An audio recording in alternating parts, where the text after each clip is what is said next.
And we're back. You guys have no idea what we do just before showtime. It is, of course, the Lakers Fast Break podcast. It's Gerald Glassford. It's a snack pack, everyone. Go ahead and make sure you like all the stuff we do. All the people out there, there you go. Magic Man's got his snacks. There you go. We're in for a good one. It is, of course, Gerald Glassford, along with the Magic Man, Sean Grice. Go ahead and make sure you like and subscribe. Subscribe today to get the latest notifications on when we go live on the air with the latest Lakers Fast Break podcast. Also, as well, you can become a member for just $2.99 a month. That's always helpful indeed. Of course, all of our good friends, including John Costa, Clutch Talk and Lakers Corner. Stone Hansen. I had lunch with Stone Hansen today. Go ahead and make sure you get him at report_court on Twitter. And his show, the Upside Swings NBA Draft Podcast, at Alfred Esmond on Twitter. He is a great resource. He's come on the show many times. Legend. From I Got Next Sports Media, of course, also as well, Daniel Berry Sports Highlights. Also as well, Empire Jeff TV. He's on right now. I think defending to a lot of people from what I was hearing. Yes, he was in the room, I think was what he kept on saying. Yes, right there, defending Rob. If you want to go ahead and check that out after our show, he can use all the help he can get, just like us. Like and subscribe to him, Empire Jeff TV, covering the Lakers and the Dodgers. Joe Sorrell, he'll probably meander on by, but I want to give him a shout out. Don't forget Corrupt on the summer Steam sale. That's $5, 80% off on Steam. COREUPT.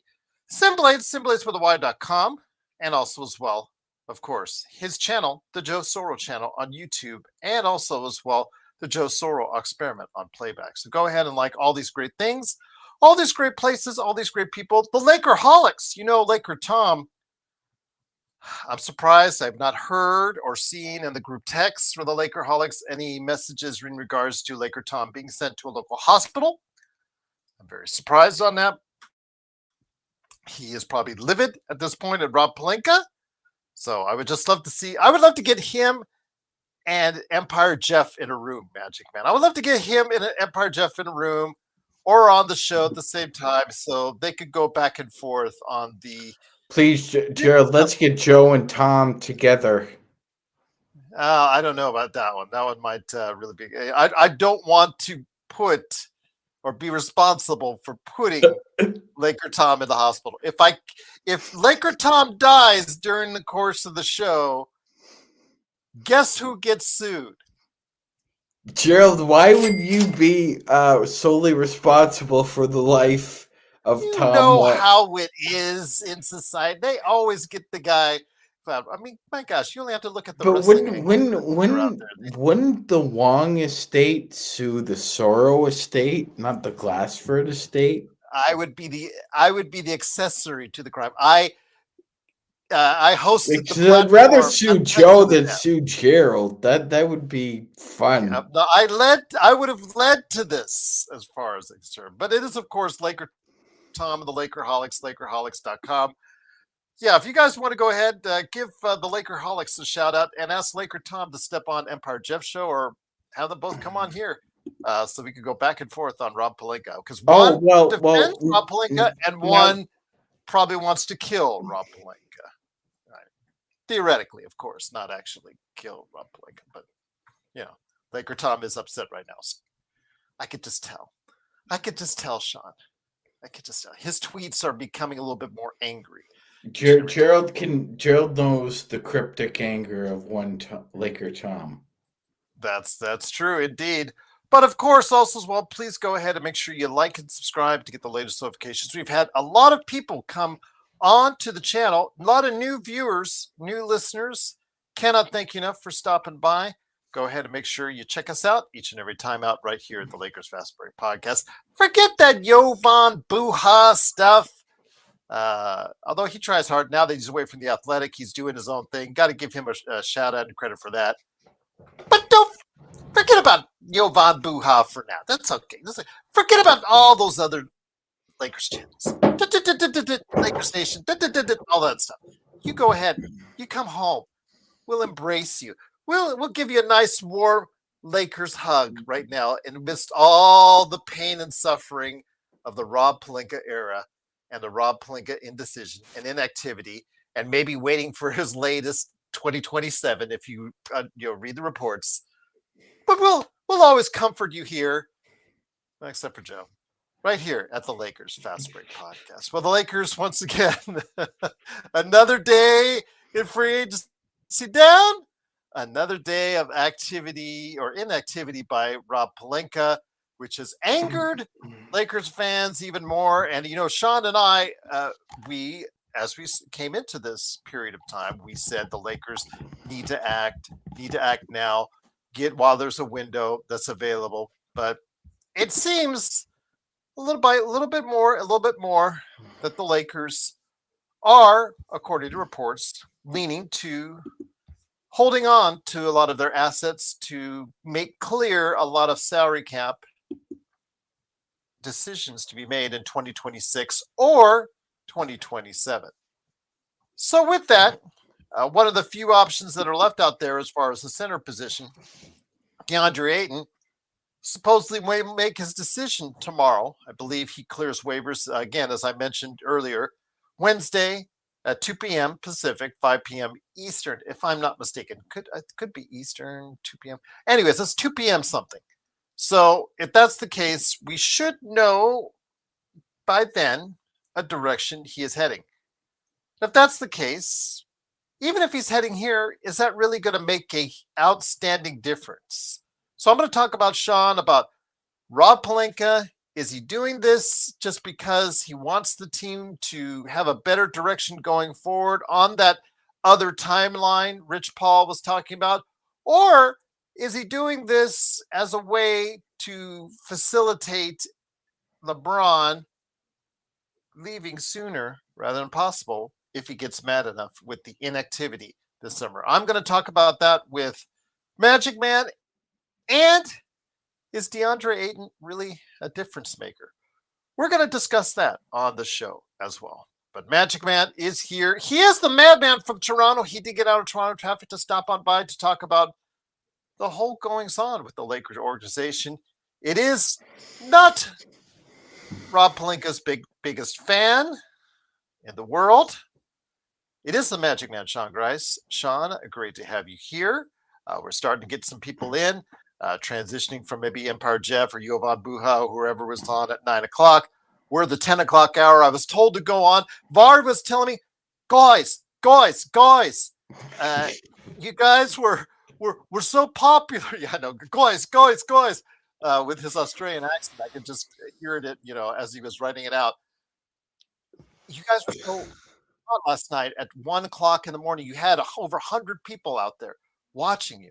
It's great. It was great. I was like, yes. So we'll go on a little bit later just for you. I was going to go on a little bit earlier, but going on a little bit later. Appreciate Magic Man himself staying up late for this. Your thoughts on what's gone on so far? Again, these guys have heard me ad nauseum each and every show talking about my disappointment that the Lakers are not making a bigger sense of urgency out of all this. They are seeing other teams load up. Denver, that discussion we had last year is now going to be moot because now I'm going to be in agreement with you that the Denver Nuggets now have a sufficient bench. We talked about Houston that has loaded up. We've talked about Minnesota that has done things to go ahead and solidify their position. OKC is still OKC. We've seen other teams make the Clippers added a little bit of bench depth. Plus, they retain of course, the Beard as well. In the East, Atlanta has done an amazing job. If I was, legend right now as far as an Atlanta fan, I'm sure he's giddy. The fact that they've really gone out of the way to do some really good things. Orlando has made some moves. The most interesting moves of the day were done by the Milwaukee Bucks, who signed Miles Turner, Laker Tom's favorite center, to a 4-year, 100. I hope this will end Lakers Tom's fascination. I really hope this will end Tom's fascination. Probably not, but a man can hope. 4 years, $107 million. But in the process, they waived and stretched Damian Lillard. It's going to be about 5 years at $22 million per, which on the surface seems like a really ouchy thing to do, but you might have to consider it because the fact is you would not have been able to get Miles Turner otherwise. So now you've got a viable center on your team at the cost of making yourself look bad because you just kicked Damian Lillard to the curb. Your thoughts on the day today, how these teams are loading up before we really get into criticization, or sorry, evaluation of Rob Pelinka. Almost let that word slip there. Whoops. He was in the room. Go ahead. Gerald, I would say the byline in the Indiana Sun tomorrow might be desperate times call for desperate measures, because this comes off screaming desperation. And I'll just say this: DeAndre Ayton may not be a sure thing to the Lakers now that center spot is open in Indiana, center spot is open in Golden State, and I think a couple other places as well. Absolutely, and not only that, Gerald, the those teams you mentioned all have access to the full not NTMLE, whereas the Lakers only have a partial access to it. So Aiton can make more money elsewhere, as well as getting more or equal playing time. That being said, Gerald, I think this takes Giannis off the market for at least 2 years. I think the Bucks have a 2 year window here where they could try and make this work between him and Turner and build around them, because they have holes to fill as well. And They've that's the thing that Intel, I think, was alluding to because he has said in the super chat, thank you so much for the super chat. How can the Bucks be competitive over the next 5 years, not having 22.5 million is the exact number yeah, to spend for 5 consecutive seasons? I mean, it works in the way that they got their center, but they can't really build much else because they have no assets or little to no assets, and they have little to no funds because that 22.5 million, it's like, okay, you're trying to borrow from Peter to pay Paul, because while this might work for you for getting Miles Turner, this is probably going to just kick your ass later on down the road. yeah, Gerald. I think at minimum 3 years down the road, they're going to think, why did we do this? Like, we were in desperate streets here. Why the hell did we do this? That being said, that they're going all in here. But Gerald, I wouldn't even put the Bucks in my top 3 or 4 teams in the East. I think would come out of there even with a move like this. I think they would have to get very fortunate in a bracket to avoid maybe a couple teams that have considerably better talent on the perimeter, that I think would really be a problem for the Bucks, because that's the area on the court where they're vastly undermanned and there is a bereft of talent. Uh, you can't you can't go into the playoffs with Kevin Porter Jr. or Gary Trent Jr. being your point guard. I use that loosely because KPJ is more of a point wing. I wouldn't even call him a point forward. He's more of a point wing. He's got a lot of guard skills, but he is not somebody who should have the ball in his hands for 18 of those 24 seconds, Gerald, because he's prone to turnovers. He's prone to lapses of focus. And so the Bucks have areas to address still, even with this move. Yes, a lot of things. Yeah, I don't think getting Miles Turner is the be all end all. Just like I don't think DeAndre Ayton is the be all end all for the Lakers. And believe me, we'll get into this here with DeAndre Ayton. But yes, that's the thing that's going on with Milwaukee. I understand it's a week in East, but I would still put them no higher than fifth, to be honest with you, in Milwaukee. And that is if you have Giannis Antetokounmpo. Now, according to reports, Chris Haynes was saying that Giannis is none too pleased about the way they just kicked Damian Lillard to the curb. Yes, I understand it's to get a center that stretches the floor and plays alongside you. That's great and all that, similar to what Brook Lopez did for him. That was their shot blocking 3-point center So you got a shot blocking 3-point center. I get that. But a lot of the league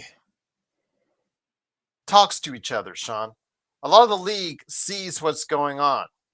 And while you've made one player of the union happy, there's also the fact that you pissed off everyone in Indiana because of Miles Turner leaving, but sending a message to Indiana, they better start spending into the tax or else they'll lose a lot more players in the future. But B, to the players around the NBA, they see this as far as a business move, but they also see it as it's pretty cold-hearted, man, when you take a look at it. Unless Damian Lillard said he was cool with it so he could go back home to Portland, I really think that, this is, it's business, but sometimes business can be cold. Gerald, this trade has all the elements of like Hamlet and the Unforgiven, where everybody dies. That's what I'm getting out of this. Like this couldn't have turned out worse for Lillard. This couldn't have turned out worse for, I think, the Bucks long term. And now the Pacers really get screwed over here, Gerald, because it's your biggest rival. Like, I don't think people really understand this. This would be like if the Clippers decided, oh, you know what? We're going to instead of trading Avika Zubats, we're just going to take him from you. That similarly, but this would have been if Zubats was in his prime, and the Lakers had the cap space, but decided not to sign him. Because Gerald, as we saw reports, Jake Fisher said that the Pacers offered Turner a contract of no more than $20 million per year, and for a guy that helped you get to the NBA Finals, I think it would have behooved you to increase that just a little bit. If you increased it just a little bit, I think Miles Turner would have stayed with Indiana. But yeah, this really sets the Pacers back, I think, at least 3 years, Gerald, because next year is a wash. And I think the year after is going to be probably more of a developmental year with Halliburton and some of the young players that they have. So they're going to have to look for a big as well. Now, does Deandre Ayton get the Pacers to say a conference semifinals or finals? No, I don't think so. So I think in the short term, we're going to have to live with the idea that Ayton's likely going to be a Warrior or a Laker drill. I don't think the Pacers would be a fit for him. I'm just informing like Intel and Sports Baby about Bobby Bonilla Day. And by the way, happy Bobby Bonilla Day to you, my friend. Happy Bobby Bonilla Day. Yes, it's Canada. Money, guys. It's Canada Day here, Gerald. So Canada Day is also Bobby. Well, no, Bonilla Day. it's actually Bobby Bonilla Day. He for the next 10 years trumps. Sorry, pardon the pun there. Supersedes Canada on that. My apologies to all my Canadian friends and brothers. But for 10 years, because he gets $1 million a year until 2035, a little over $1 million a year, like 1.1 or something like that. 1.19, yeah. Yep, 1.19. Must be nice. Right there. See that on your bank account. 1st of July. Yeah, 1st of July, you get that check in the mail. Must be nice. Must be nice. But it is, of course, the Lakers fast break. It is the Gerald, Gerald, I have a question for you. Over under Mets World Series or Bobby Bonilla payments run out? 2035. I've already been mean to Canada already on this show. Do I have to be mean to the Mets too?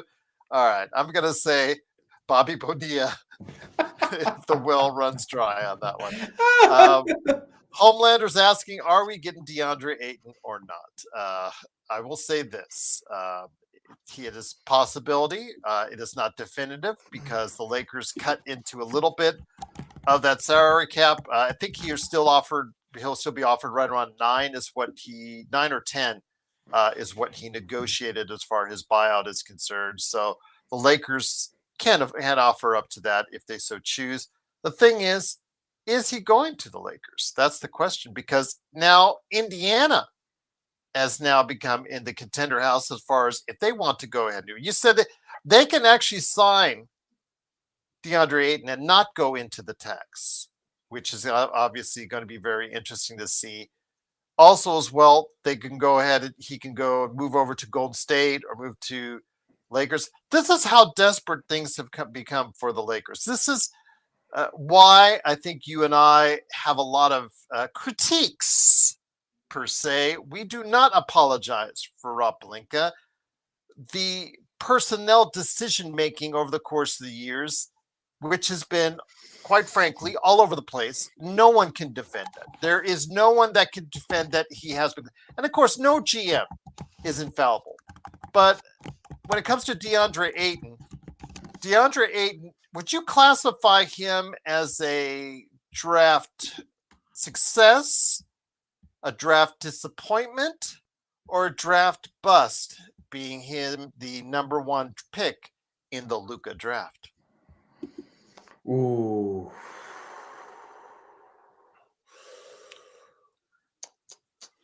It's kind of harsh, Gerald. I'm just saying, what do you see him as? A draft success, a draft disappointment, or a draft bust? If given the choices there, I would say disappointment.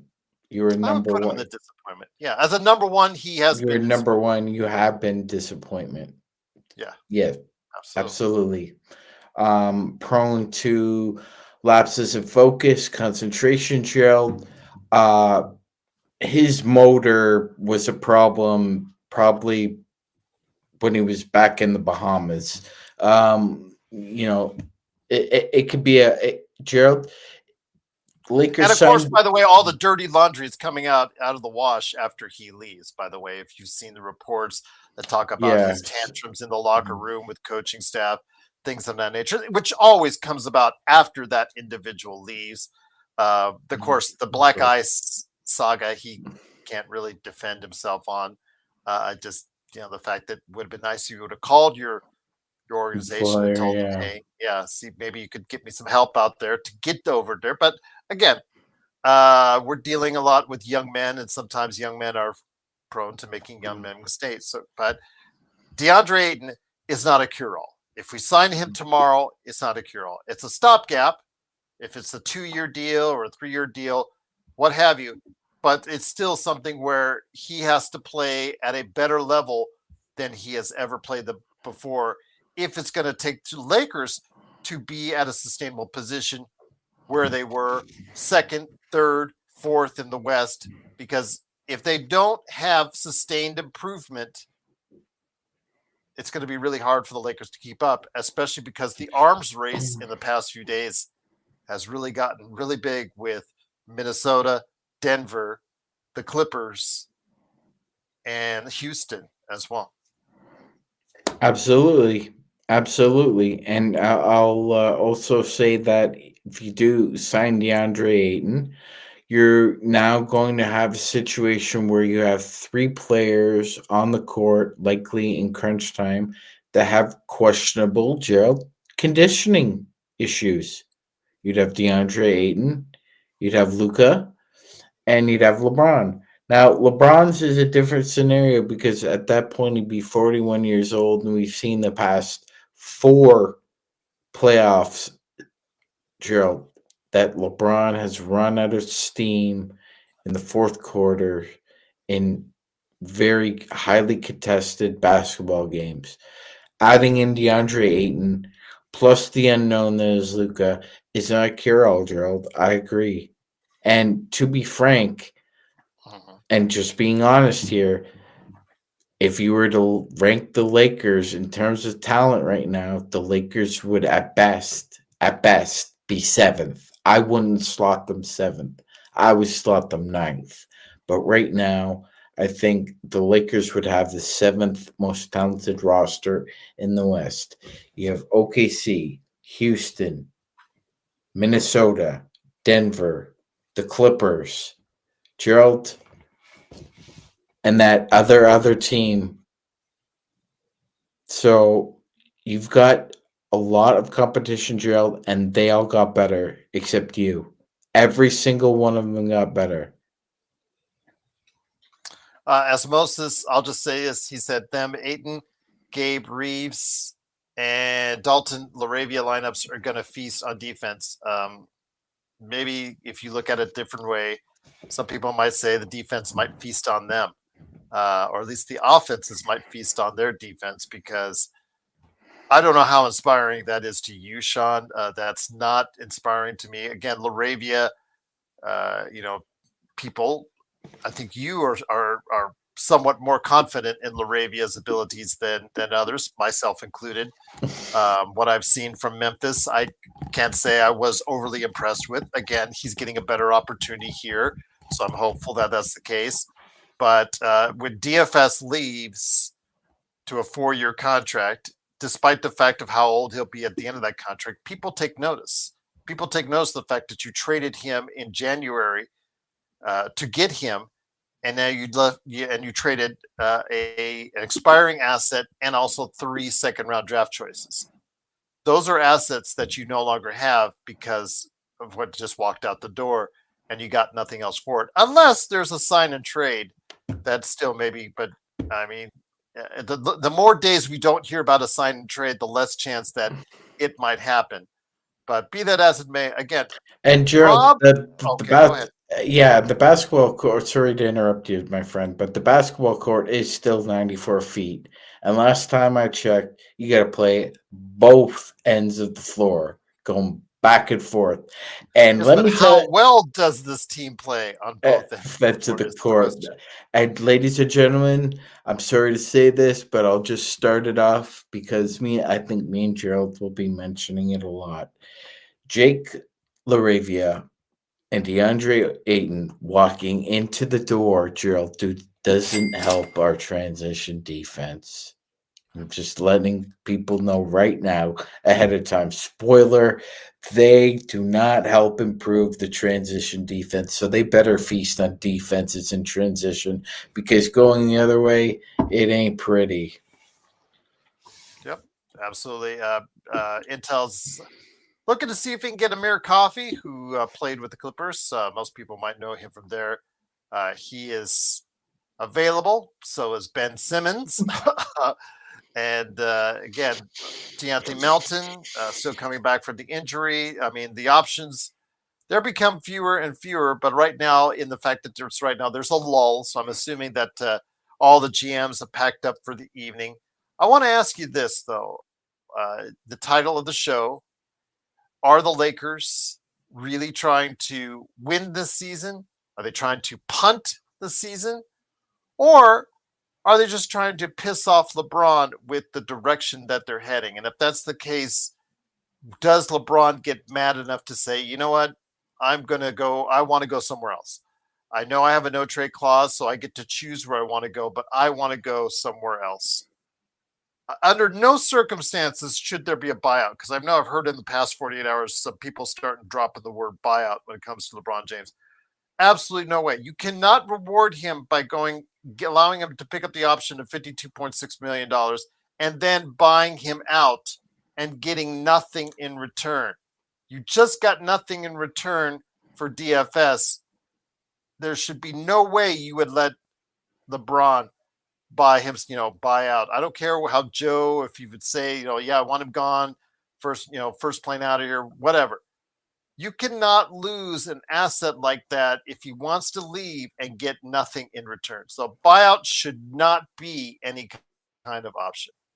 I agree. It shouldn't be even a consideration. Mm-hmm. Absolutely. Absolutely. So let me ask you this.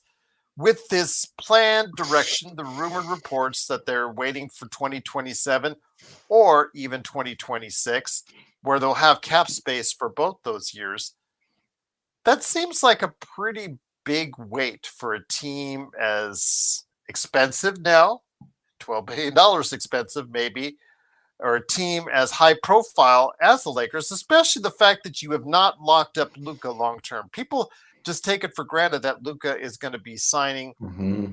and extending when it's offered to in August, almost like it's a matter of fact. I don't think it's such. You need to show these players these days that there is viable opportunities to succeed sooner as well as later. And I'm not sure they're doing that the case. And if this case is just all about making LeBron angry, I could probably say somewhere in Southern California, LeBron is probably not a happy camper right now. He definitely can't be happy at all, Gerald. That being said, he for somebody who constantly peppers himself with uh, positive attributes. Calls himself the beautiful mind, and he is obviously smart enough and aware enough to know that his salary and his production, while positive, prevents the Lakers from doing exactly what he says he was looking for, and that's to win again.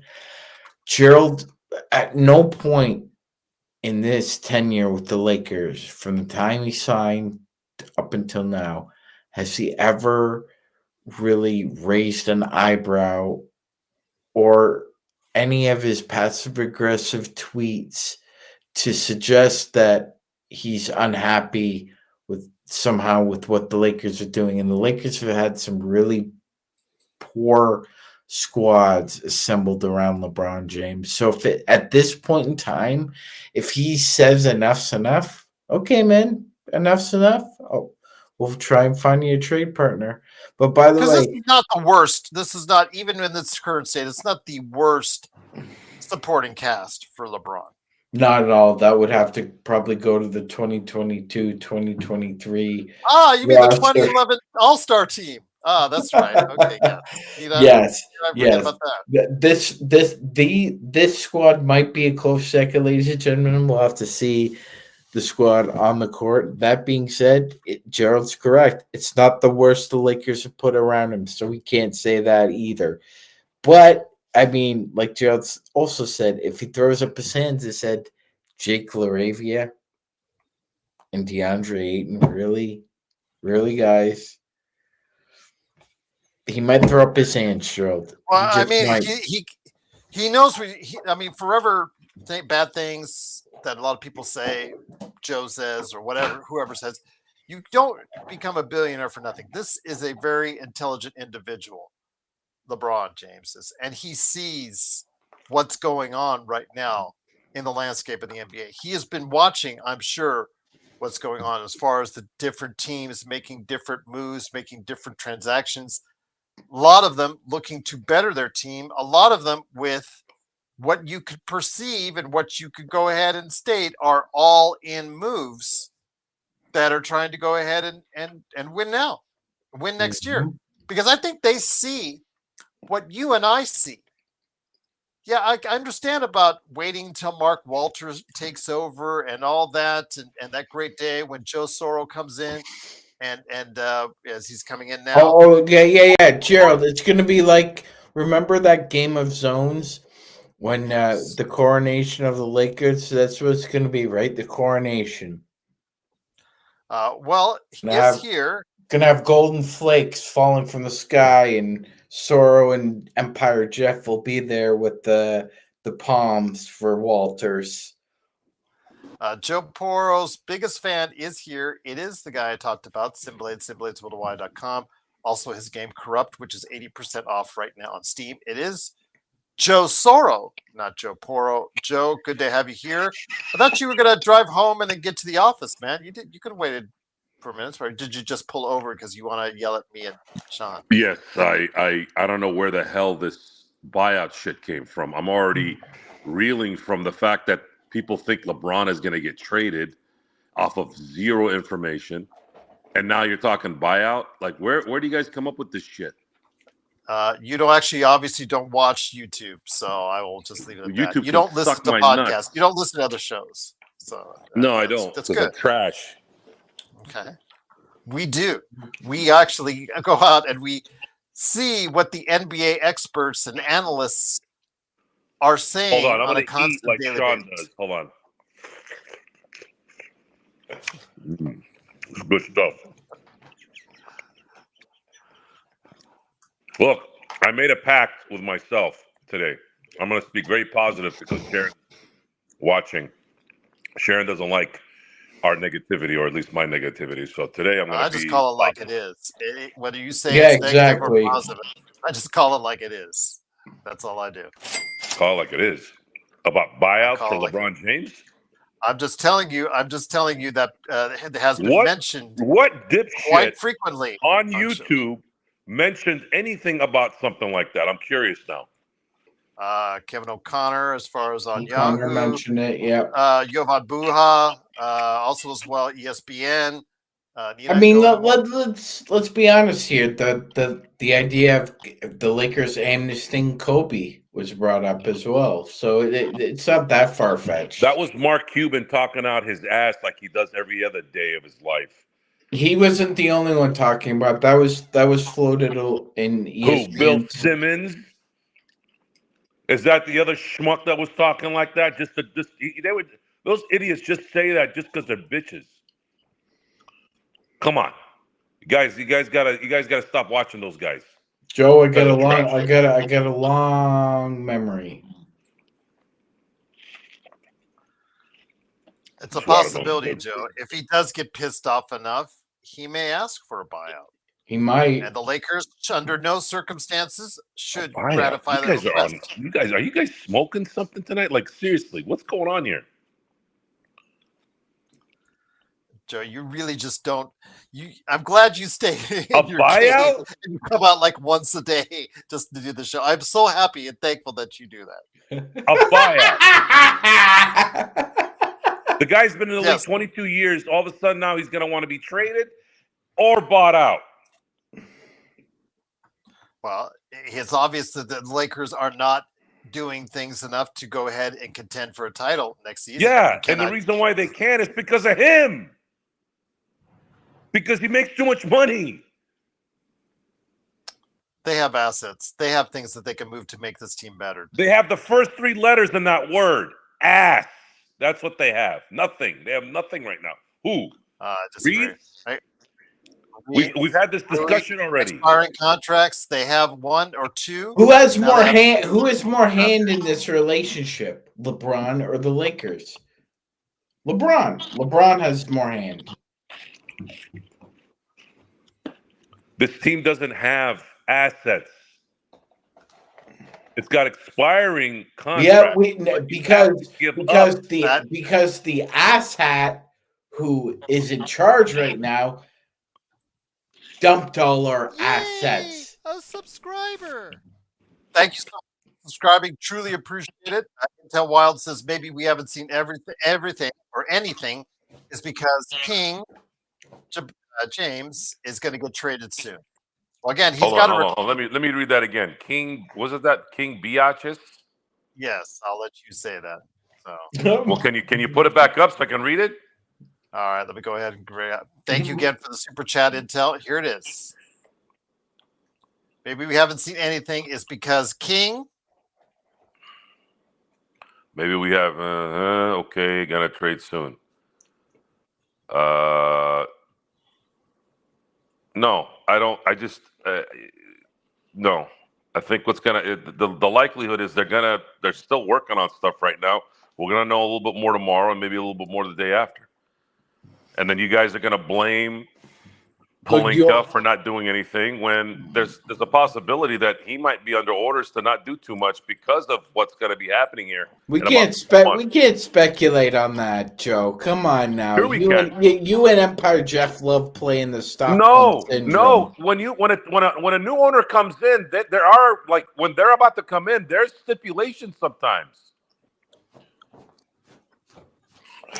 What do you guys want him to do? What do you want Rob to do with Joe, Austin Reeves and Rui? So, Joe, let me ask you a question. Okay, so Pelinka and Magic are running the Lakers, and the first move that's made is that LeBron is signed and Brook Lopez walks. That's the first iteration of the mistakes that Pelinka has made constructing a roster around LeBron James because, I don't know. Let's see, the past 15 years, he's had Big Z. Then he had Chris Bosh. Then he had Kevin Love. But you know what? We're just going to drop the big who could shoot threes. This guy can't build a fucking IKEA cabinet from scratch, man. And people want him to build an NBA championship roster. He can fuck off. You can't even sign Jake LaRavia to a biannual exception. You got to eat into the MLE. You stupid, incompetent man. The team. You shouldn't be running. Hold on. You shouldn't be managing a Publix, let alone running the Los Angeles Lakers. Give me a break. Everything was fine. That diploma he's got from the University of Michigan, Joe, you know what he can do with it? He can wipe his ass with it because that's what it's worth. Go ahead. Everything Joe. was fine in 2020, 2021 until obviously AD got hurt. Everything went down south once they made the biggest mistake ever in 2022. That's when everything was going. If you guys are going to keep thinking about the Zubac trades and letting no one saw Brook Lopez turning into a Defensive Player of the Year candidate and hitting threes left and right. He wasn't doing that in LA. And that was they had assembled a great team. They won a championship. They were on their way to win back-to-back until one of their main guys got hurt. And they should have listened to that guy that got hurt that year. What's your excuse for him letting Caruso walk? That was a genie or bust money. trading away the championship team. I'm tired of people making excuses for other people. I'm really tired of it. This is why. Thank you for subscribing. This is why mediocrity is allowed to run amok. Because everybody has an excuse for why somebody else can't do a job, right, Joe and Jeff? Everybody's got an excuse for somebody else. It's not an excuse. But when it comes to you and your job or Jeff's job, if somebody wants to criticize what you guys do, Gerald, I've had the problems with the cap and new ownership and nobody gives a fuck. Nobody's interested in something you didn't do. Nobody gives a shit who finished in second. Nobody cares. This is all. It's all excuses for him. The residue. And I've had enough of it. I'm not putting up with it. Neither is Gerald. Yeah, but Gerald always has complained about everything, even when things are good. But you've got an excuse for everything that Pelinka does. It's Joe. one excuse after another. I'm not making an excuse for him. I bring valid arguments. Gerald, excuse me, Joe. Me and Gerald have just been sitting here listening to Empire Jeff use the same fucking talking points you have about Pelinka. You guys are just making excuses for him. I'm not making just an going excuse. to say this. Yes. No, I'm not. You Joe, can't. shut up for a second because you went off on me to saying I complain about everything. I bring evaluation with a longer list of experience than you, Sean, or Empire Jeff. So I know basketball more than you, Sean, or Empire Jeff, if you go by length of tenure watching the game of basketball. So when you say I complain about everything, that is incorrect. I evaluate everything and give you my evaluation of it. Whether it agrees with you what you say or not, it is what it is. I'm allowed my opinion and evaluation, and in doing so, more often than not on this channel, and it has been documented because it's in the cloud, it's in Google. They've got it wherever they at, where it's, at their offices in Seattle, wherever they put the hard drives. It's there for you to watch. And more often than not, I've been right on this channel more than anyone else. So don't tell me that I complain about everything. I give evaluations, and more times than not, they're on the button, Joe. I'll tell you what you haven't done. And none of you two dinkleheads have given any credit for when he has done things right. Particularly February 1. That's absolutely incorrect. That is completely false. That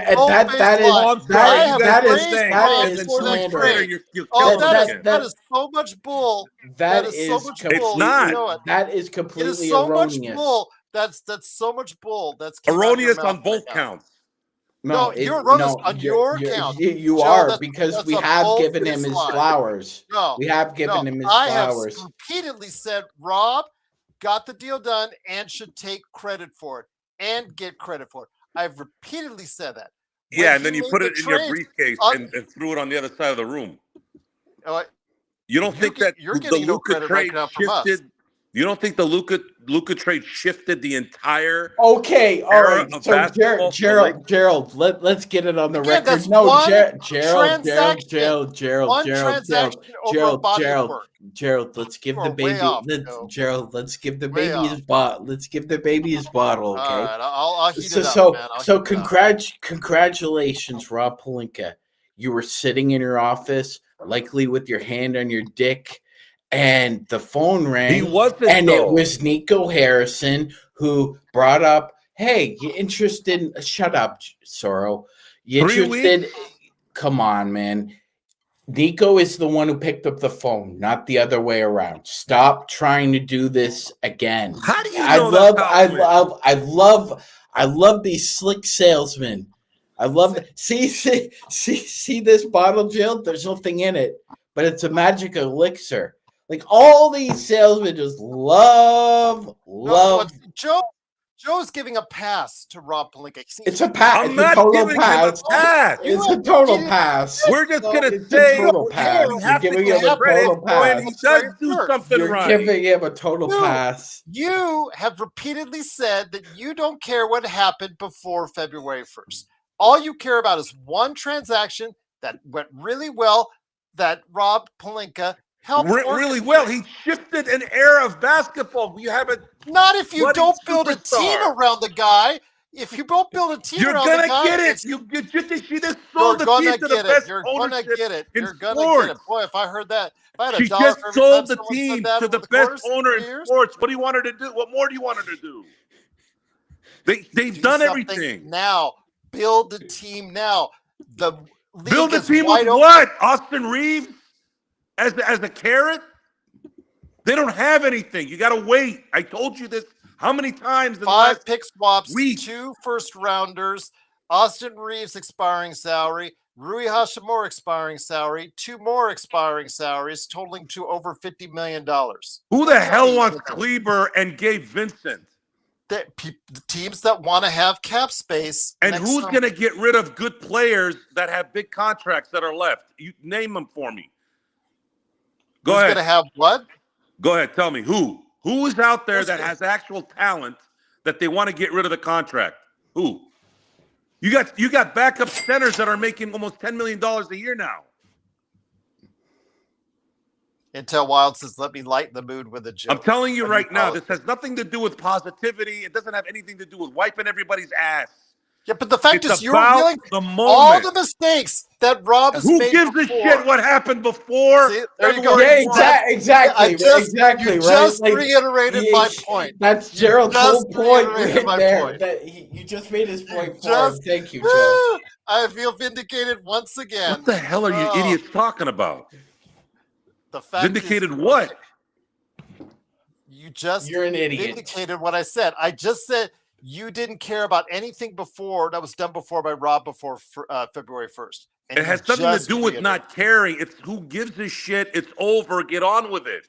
That's exactly what Gerald said. They're still playing on the team. The decisions he's made are still on the team, Joe. Just because you made one trade and you got one player. Thank you for subscribing. Because you got one player on one team who happens to be your superstar. If you don't build around that superstar, you don't win championships.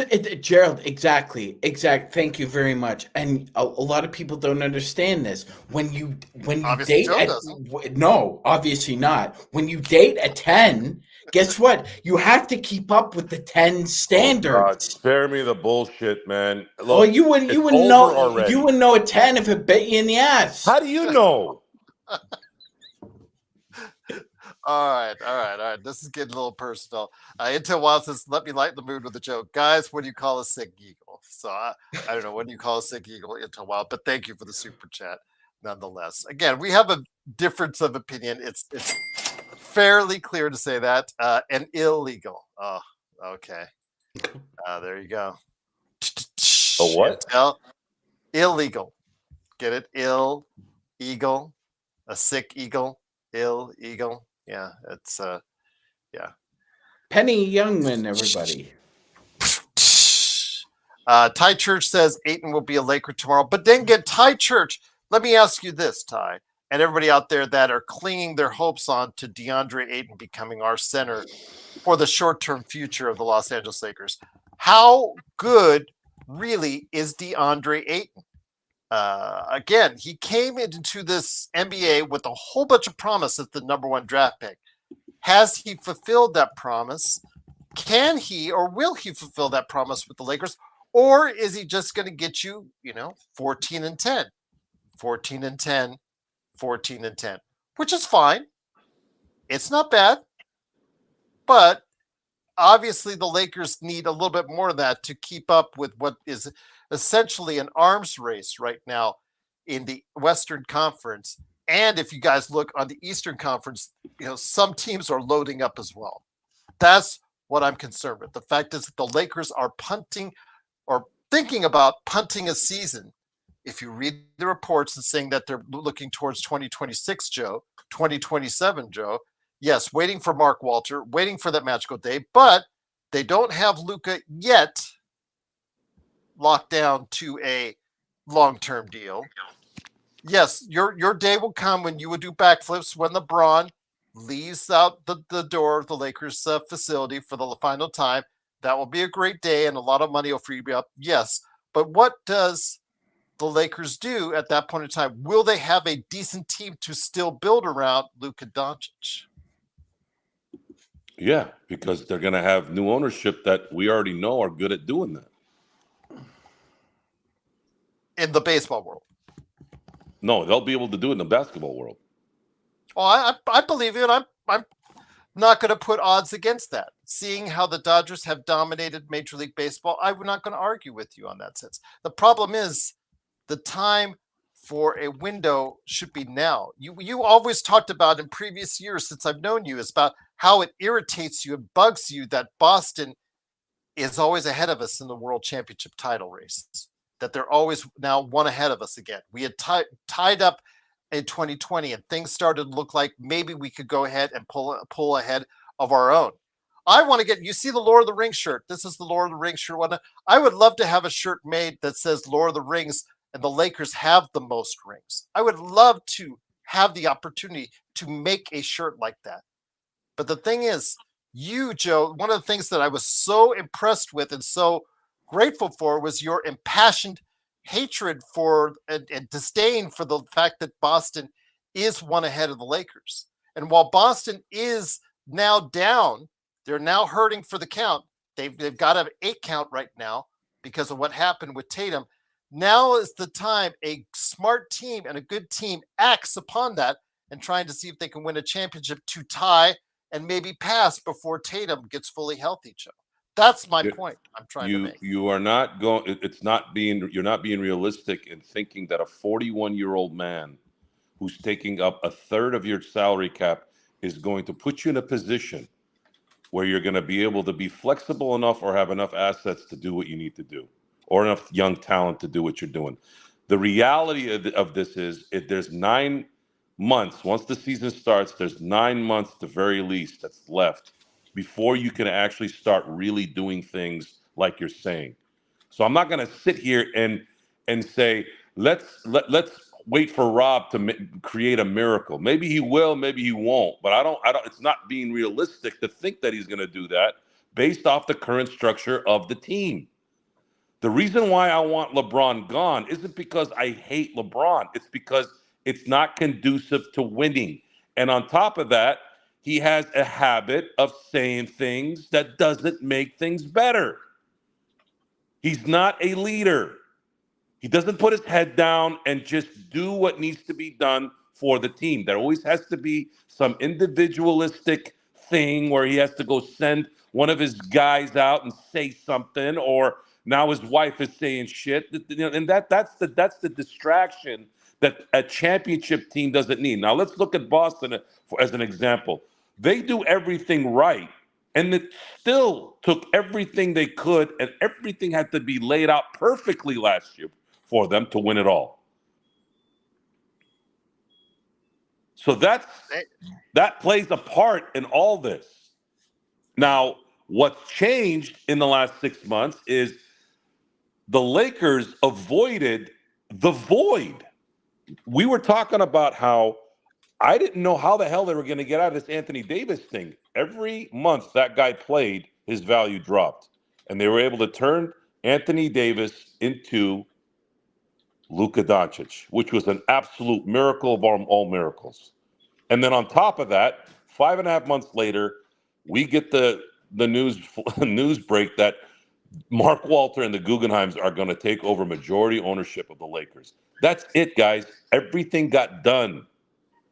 Everything got done. Now you got to wait for this thing to finish so that they can start getting down to what needs to get done, and they're going to get it done. So I'm not worried about Rob Pelinka and what he does now or what's going to happen in 2026 because it's just I have wishful thinking that they can make one last run, but I had that thought process last year, and we saw how that turned out. But I'm not going to put all my chips in this. It's not realistic. And you already heard this from Stone Hansen earlier today. This is not going to be a competitive year. Even if you do get a DeAndre Ayton, that's not going to guarantee you anything. Now, if you can trade Austin Reeves for someone better than Austin Reeves, then you're probably talking about something there. But who, what player out there is better than Austin Reeves who's going to trade that player to LA for Austin Reeves and without, letting go of all the assets, draft assets or whatever it is that they have they have to throw out there? Sean, did you want to go ahead and say anything in rebuttal? Not really. It's the same tripe I'm used to, but this current predicament we're in. It's the same talk. It's the same. Over. It's the same talking points. Just forward, backwards, sideways. Oh, thank you for interrupting me. I didn't interrupt you while you were speaking. I'm just doing what Sean Grice does well. Come on, guys. Come on. Let's just keep it. Keep it light. Go ahead. I'm here to cause havoc. Come on. You guys are brothers. You guys have called each other brothers on the air. Brothers fight. Brothers fight. And they fist fight sometimes too. But he's in Canada. I can't do that right now. Yes. Well, I'm thinking I'd like to be a long jab. Take you outside and just. I just think, Joe, when it comes right down to it, Sean and I are frustrated because we see a chance at coming off of a third place in the Western Conference, coming off of a 50-win team, coming off the fact that we did get Luka. We have the ability to go ahead and do things in order to make this team better to win now. And when you tell us this, and when Stone tells us that this is going to be a gap year, for lack of a better term, that's really hard for passionate Laker fans to understand. Gap years sometimes lead into more gap years, sometimes lead into more gap years. Sometimes it takes a little bit longer to get out of that cycle. Now, OKC has the blueprint on how to do it right and how to do it quickly because they went from the bubble, they were a playoff team, to going ahead and in tank mode, but built up to the point where by the halfway through the decade, they were a world championship team. So obviously that's the optimal way to do it. But with the Lakers obviously not having as many of those assets, you have to be understanding of what they can do with what little assets they have. But they have things that they could do or could have done in the past 2 weeks to make this team substantially better. That's what I think Magic Man and I are trying to say. Go ahead, Sean. Your mic, I think, went out. It shows that it's on, but it's. I think maybe you shouted at Joe Tular. So, go ahead. No, you're still out. You might have to come back in, come back out on that. So, yeah, because I could. Yeah, there you go. He's going to come back in, come back out.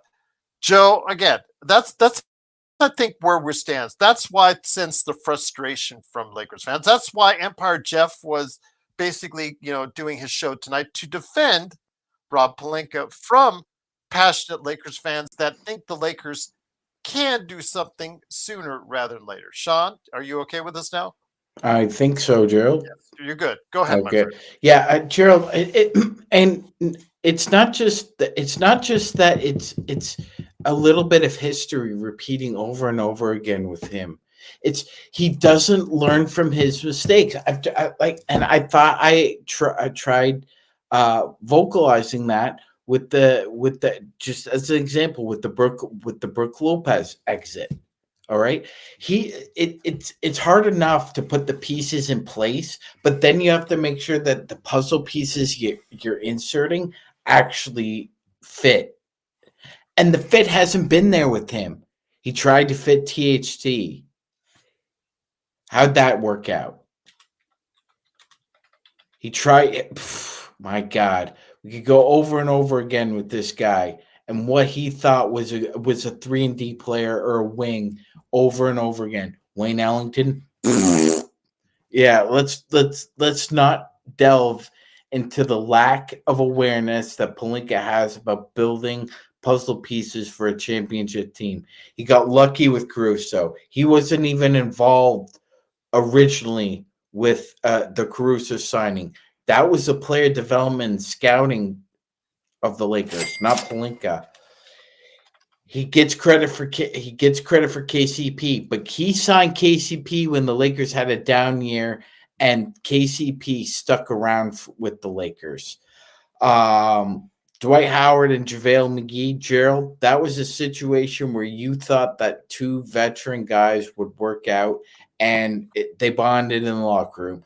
Pelinka gets credit for a lot of stuff that he didn't put together. He got lucky on a lot of those moves, too. Why don't we just be honest about that as well? Intel Wild saying, so even though Austin doesn't make a lot of money, you're telling the other team is give us 2 firsts with an average player.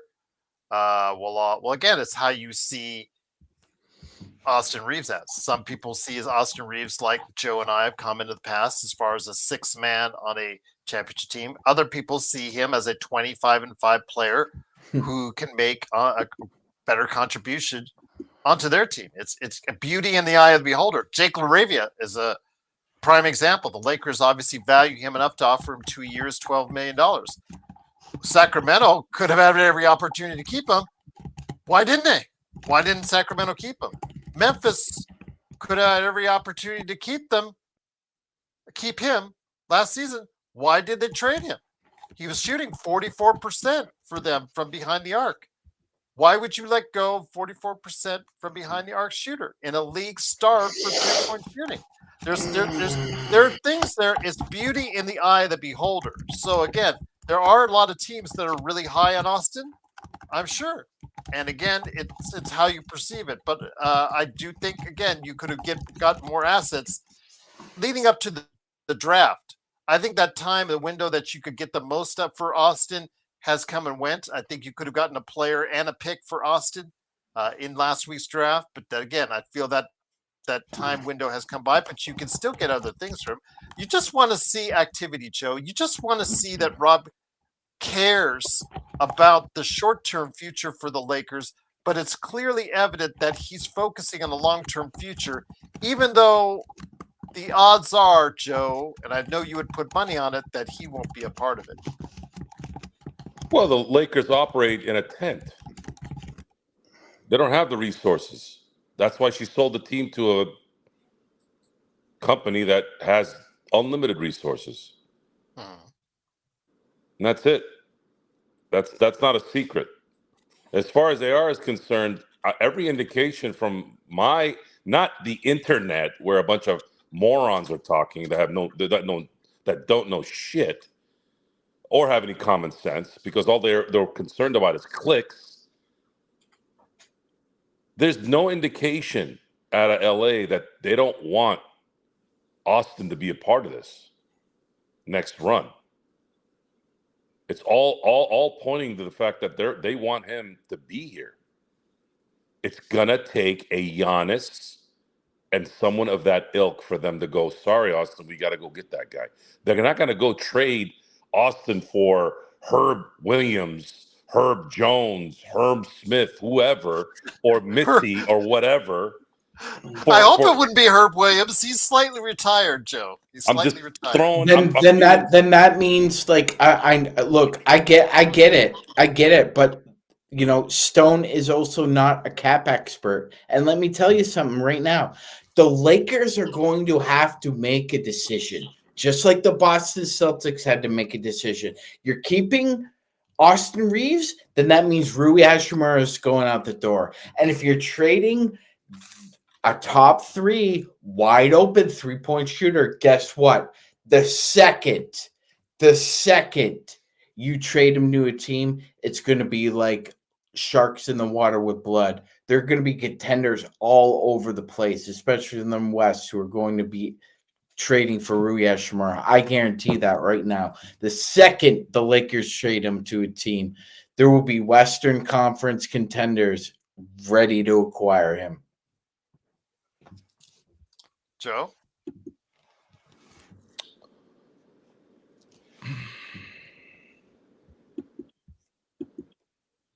No comment. Again, our argument stems from the fact that we think there are things the Lakers could do now, but it's obvious their intentions are not to do a whole lot now because of what they want to save for the future. And I understand that future aligns with what you're talking about, Joe, because when Mark Walter takes over the team, as you've said, Rob Pelinka, in your opinion, is dead man walking. But for us here and now as Lakers fans, we're always looking to get championships. We're always trying to see if we're at a championship level. In order to do so, we need to field a team out there. You're criticizing. You're criticizing. Basically, what you guys are doing is you're criticizing. I'm going to put this as this comparison as easily as I can. You're criticizing someone with no legs for not running fast enough. It's a horrible. But he's had legs for 5 years. It's a horrible analogy. You do know the resources that are put to this, right? We've been joking about it for months. You know why Clutch is involved so much? Because it's one less people they have to pay to do shit for them. I understand as far as the personnel that they so have. Until that's gone, you guys can sit there, pick your noses, pick your rear ends, yap about whatever Rob can do or can't do. He doesn't have the resources to do what you want him to do. And Jeannie did us all a favor. The Buss family, again, after 11 championships in the greatest ownership tenure that I've ever seen, I can probably put George Steinbrenner's era too in there a little bit. Other than those two, no one has had a better ownership tenure than the Buss family. And even through all that, all the hate, all the BS, look, she finally said it's time. It's time to do what this team needs because she loves the team that much. And now you have the best owner in sports that's going to be taking over in October. And Sean's going to sit there and is going to have to soak in it and deal with it and learn from it. And there's nothing he can do about it. You can smile all you want. The Lakers organization. I'm more confused than anything else, Joe. But I will say this. I mean, Jeannie Buss wasn't the one to hand Jared Vanderbilt $11 million a year contract, Joe. That was Rob Pelinka. Correct, Gerald? That is correct. Jeannie Buss also wasn't the one who put a contract in front of THT that was for $9 million a year. Correct, Gerald? And also with Alex Caruso saying he would take a hometown discount. That is correct. He also was the one that had the final say on who the Lakers would draft in the JHS draft. Is that correct? That is correct. So he drafted JHS. So as much as a lot of people want to blame LeBron James for this current predicament, LeBron also is not the GM. He didn't give Jared Vanderbilt, Gabe Vincent those contracts. He didn't draft JHS. That was all Rob Pelinka.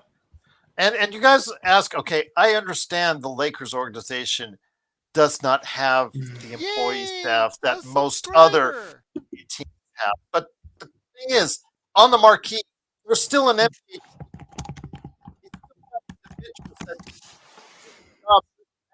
Certain things. The Lakers did do enough certain things right to win a championship in 2020. And by the way, thank you for subscribing. I didn't think I catch that, but I caught it. Thank you for subscribing.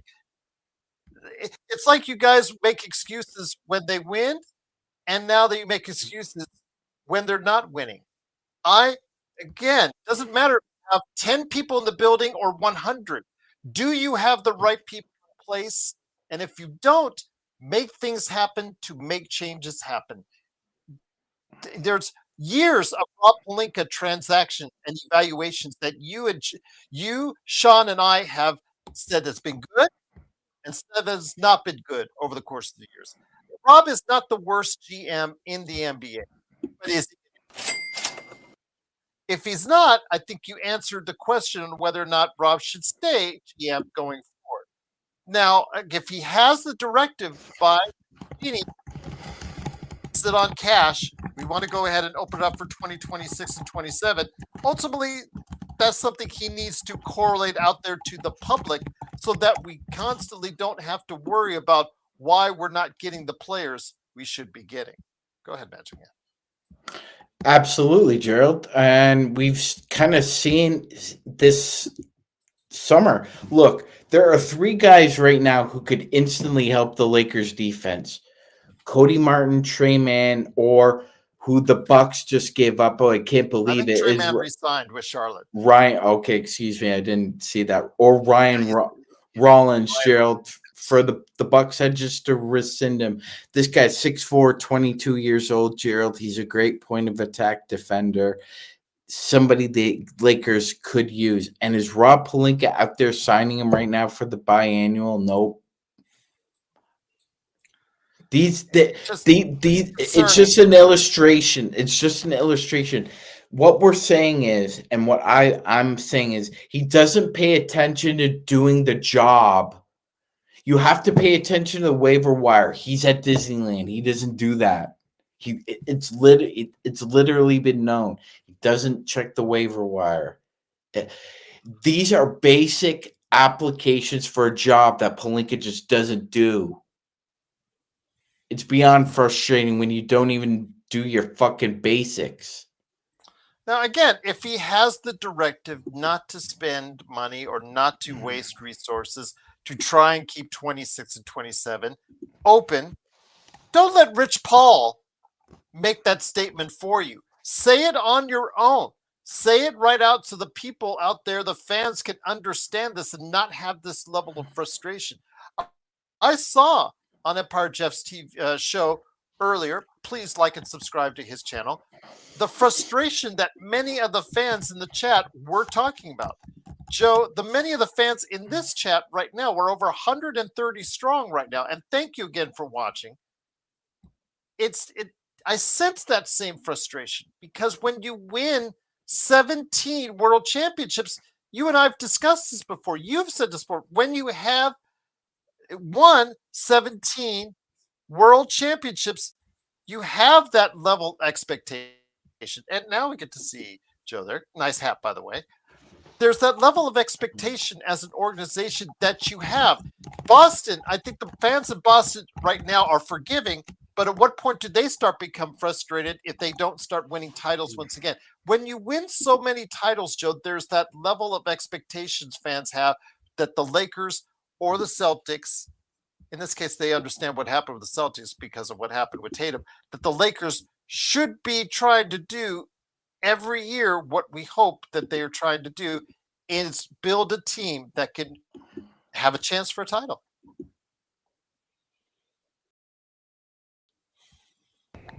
The title, interesting subject with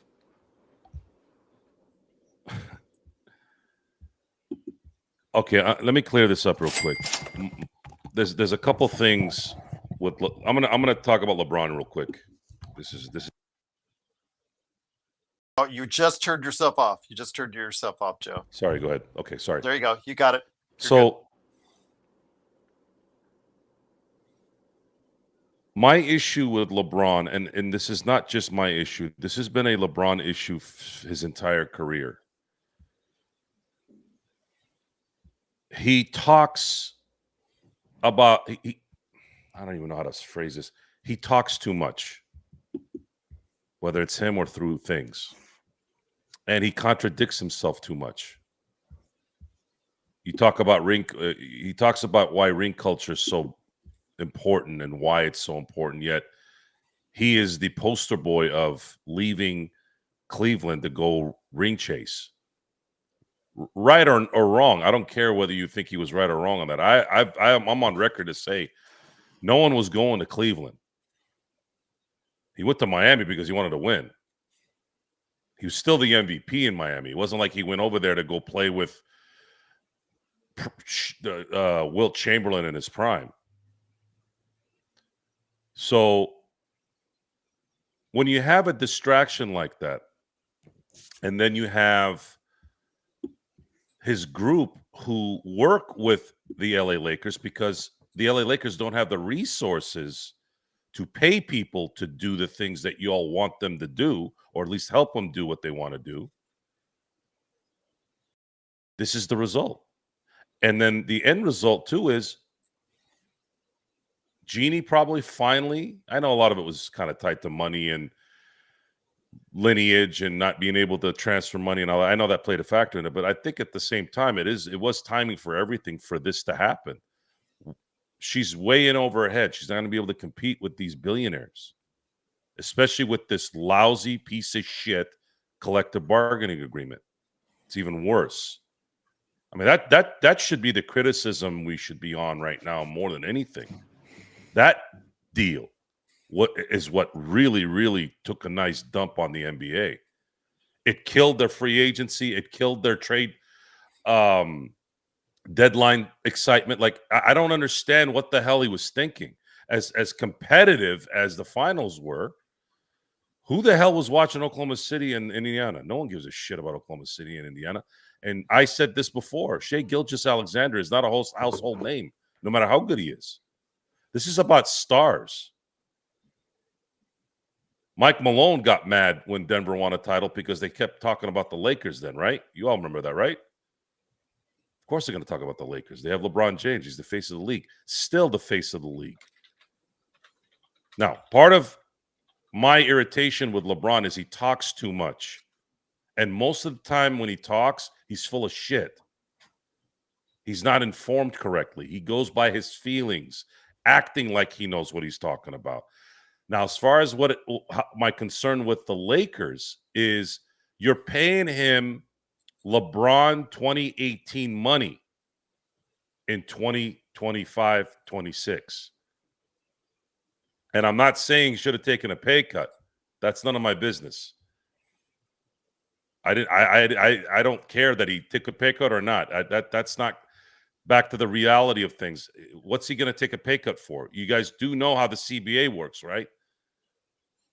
They're still going to be over the cap, even if he had taken a pay cut, a considerable one.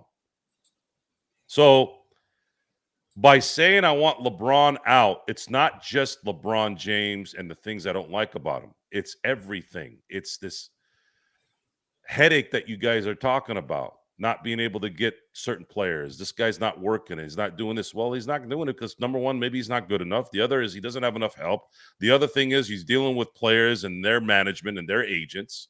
Then he's dealing with an owner that is incapable of keeping this thing where it needs to go so you are competitive year in and year out. Oof, Madon, we can't do anything right now. We're talking about someone who owns what will be a $12 billion franchise in terms of worth that was getting a PPP loan. Oof, Madon. Think about that for a second. My cousin, who owns a small business, got that. She owns the LA Lakers. this is all going to go away, and then you guys are going to sit there and you're finally going to relax a little bit. You're going to see some real people do some real things. That's really where my head is. And you guys damn well know, because you heard me say this before it became popular this week, especially you, Grice. What the fuck did I say last month? What did I say? I'm the first one. You say a lot of things. You say I'm a lot the of first one to things. tell you this shit. Didn't I say 2027? Didn't I say 2027 before it became famous? Before all those hacks that you guys watch on YouTube and X and all those toilet social media garbage shit, all of a sudden now they're yapping about it. Okay, so I told you this shit before anybody else knew. So if anybody has seen Entourage, the great Andrew Dice Clay had a great role in that. And Joe just sounded like Dice just now. Didn't I say he's going to practice? Didn't I say? Relax, Dad. That's not the first time I've been compared to Dice, by the way. That's been a 30-year comparison. But the important thing here is, didn't I say? It should let you know. And we had what do we have? 145 people on right now? 150? Awesome. Thank you. Some of you are catching us at the right time, and usually it's around this time. Laker basketball, Laker podcast. This is prime time right now. If this is the first time you're watching us, this is not your mammy and your daddy's podcast. We're not schleppers. Well, Grice can be a schlepper every now and then, but that's by the way, Grice, Alan was asking you a question on De'Anthony Melton in the chat when you get a chance. I'll finish and then I'll let him talk to him. We're here because we have a sixth sense for things, because we do have knowledge in this thing. We do have common sense. And we do have some avenues to find out some real information. And we don't clickbait. Go ahead and look at our shit. We're not sitting there with a picture like this saying, are the Lakers going to move to the NFL? If I put that on the JPEG, I'll get like a million people going to somewhere else. This is about entertainment, right? We want to be entertained with information. And that's what this is. It's entertainment, and damn well as close to the right information as we can possibly get.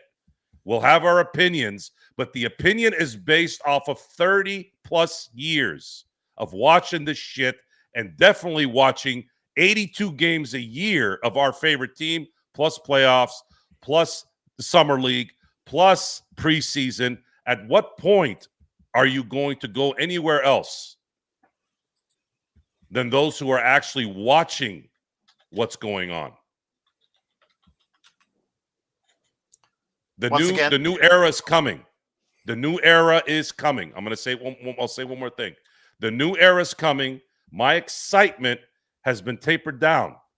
I'm more excited than I've shown on the shows, because the new sheriffs are coming. And these are the best sheriffs you'll ever have in sports. And they've already proved it. And they've proved it for years. So whatever Rob does now, you all worried about Luka not sign, like, get with it, man. Get with it. February 1, the Lakers organization said, we're going to change this now. And they did. They got a budding superstar in his prime who is going to be there for the next 6 to 7 to 8 years.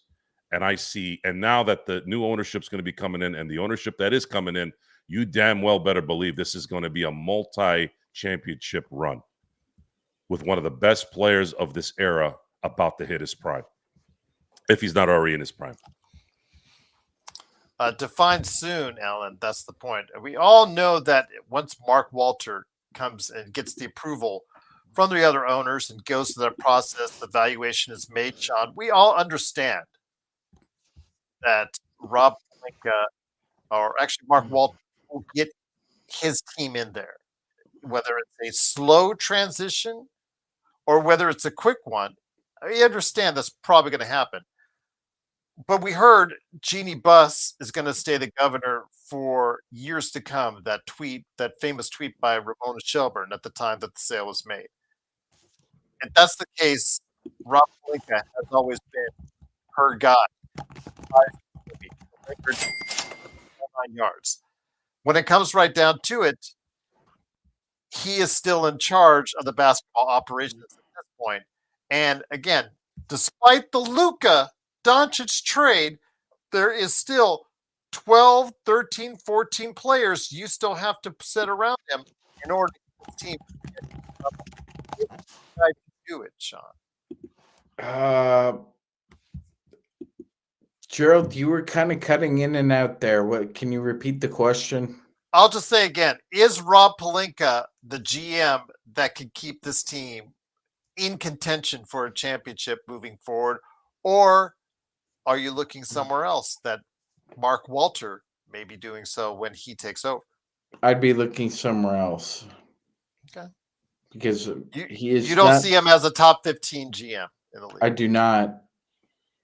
I do not.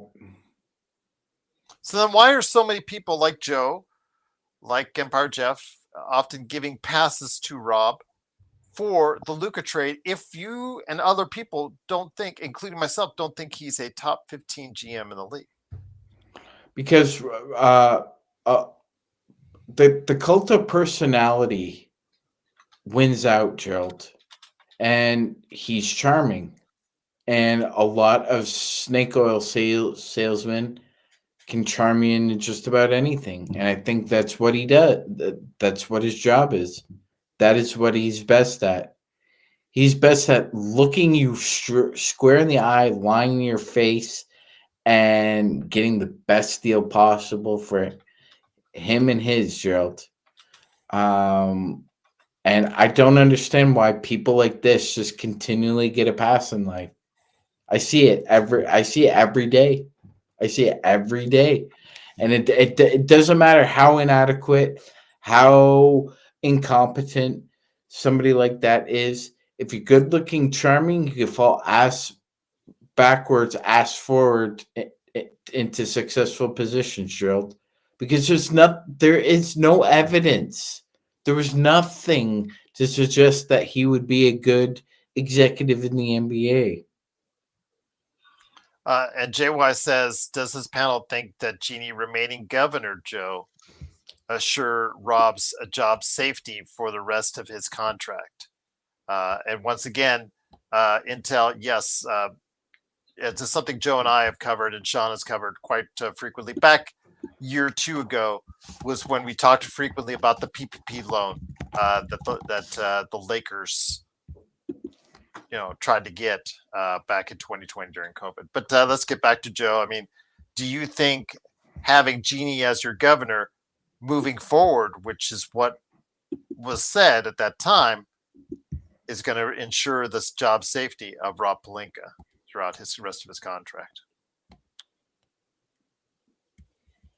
I have a hard time believing somebody's going to pay $10 to $12 billion to not have their own people in there. I agree. If Jeannie wants to continue to be governor, what does that really mean? Maybe she's just a face, like Magic is a face for the Dodgers. Magic makes zero decision making in personnel.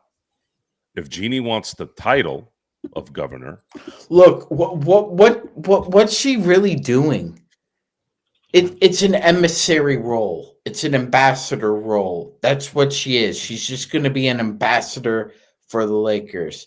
She's not the majority ownership. The NBA Board of Governors is for all 30 representatives to be there. Her role now is just an emissary, Gerald. She's just there as a face. She has no consequential decision making. None. Well, when the ownership change takes officially place later this year, that's good. As of now, she still has controlling interest of what goes on with the Lakers until that change happens. So we will look forward to that day happening, because right now it does not seem that the Lakers do have that sense of urgency to build a platform for Luka and LeBron now. So let me ask you this before we get back to any additional free agent signings or whatnot, Joe. Does the situation with LeBron and the Lakers get any uglier? I know you laughed at us and you scoffed at us when we talked about the possibility of buyouts, trades, etc. Do you see this thing being cordial for a year, or do you see this thing being a little bit messier, a little bit more backhanded compliments, a little bit more passive aggressiveness before he has on out of the door? And before I give it to you, Intel Wild was asking you for shots earlier. Yeah, I know. I got to go get shot glasses. There's no more. There isn't more of irrelevancy than Clutch and LeBron being unhappy. I'll wipe my ass with their happiness or dissatisfaction. They're in this predicament because they played a big part too with Rob and Jeannie in fucking this thing up in 2022. They panicked. They all panicked when James Harden went to Brooklyn. And then they went and got Russell Westbrook to form their own big three to combat what Brooklyn was putting together. And that's why you can't have more than one chief in the tribe. So I'll give you some pointers here. The hierarchy is Mark Walter and the Guggenheims. They own, right? Stan Kasten with the Dodgers is the president. However, Andrew Friedman makes the decisions on personnel. He goes, can we pay him this, Stan? Yeah, we can pay him that. Okay, go make it happen. They don't get in the way. Mark Walter doesn't get in the way. Stan Kasten doesn't get in the way. All Andrew does is, can we pay him this, guys? Yeah, we can pay him this. Cool. Instead, the way the Lakers work, they got Kurt Rambis, his second cousin, his wife, maybe his kids. Then you got Joey Buss. Then you got Joey Buss's probably drinking buddy. Then you have that idiot that before then, Jim Buss and his bartender friend. You have Jeannie. You have Rob and whatever lackeys they have. It's like, dude, what the fuck is this? Is this a real business? It wasn't. And it makes sense, doesn't it, guys? When did Dr. Buss pass away? 2012, 2014? So since Dr. Buss has been gone, this team, when you look at it as a whole, has not done very well. Nah, it's hard to throw too much shade on him for that. Kobe was done in 16, and they had to rebuild, and they didn't prepare for it. Why? Because you had an idiot brother running things. Well, they fixed that. They got rid of him, and then they were able to get LeBron. Then they got AD. Then they won a championship. Then they had 1 year where it was unfortunate that they got a major injury, and then they panicked. And here we are. But those days are gone. They made up for it with some things recently. Number one, getting Luka. Number two, finally understanding their inadequacies and selling the team to the best ownership in sports. So what do you want me to say this summer about DeAndre Ayton and whether Rob Pelinka can go get Brooke Lopez? I'm supposed to sit here and get angry at Rob Pelinka because he didn't get us Brooke Lopez?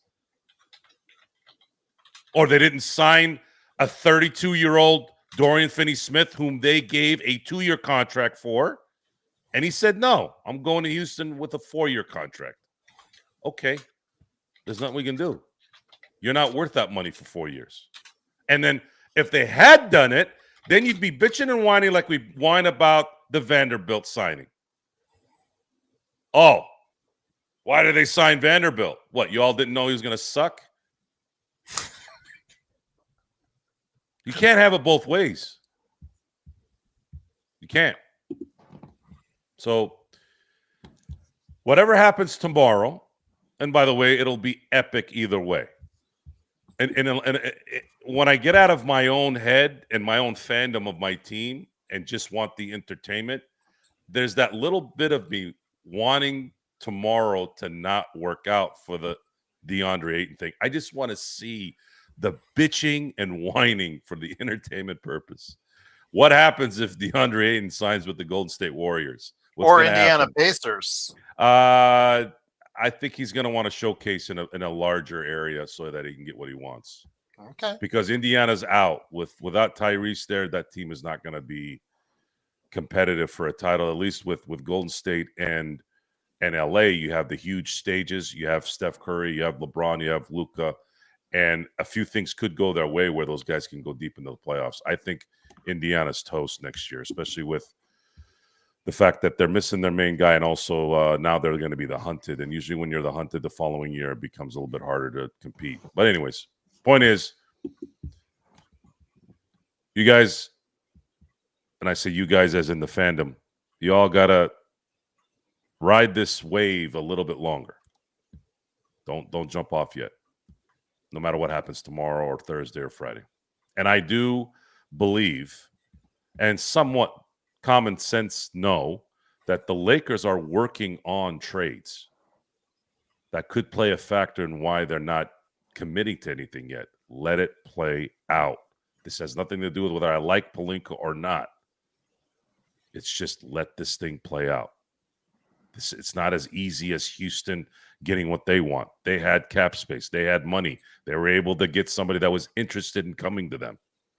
Durant wasn't going anywhere but Houston. So it made it easier, right? Imagine if Giannis tomorrow says, I want to go to L.A. He's going to L.A. They'll find a way, even if it takes 4 teams. So let it play out. For Sharon B's peace of mind, she wants some positive stuff, guys. Let's do her a favor. Well, if he asks to be traded, Sharon, the Lakers can go ahead and trade him.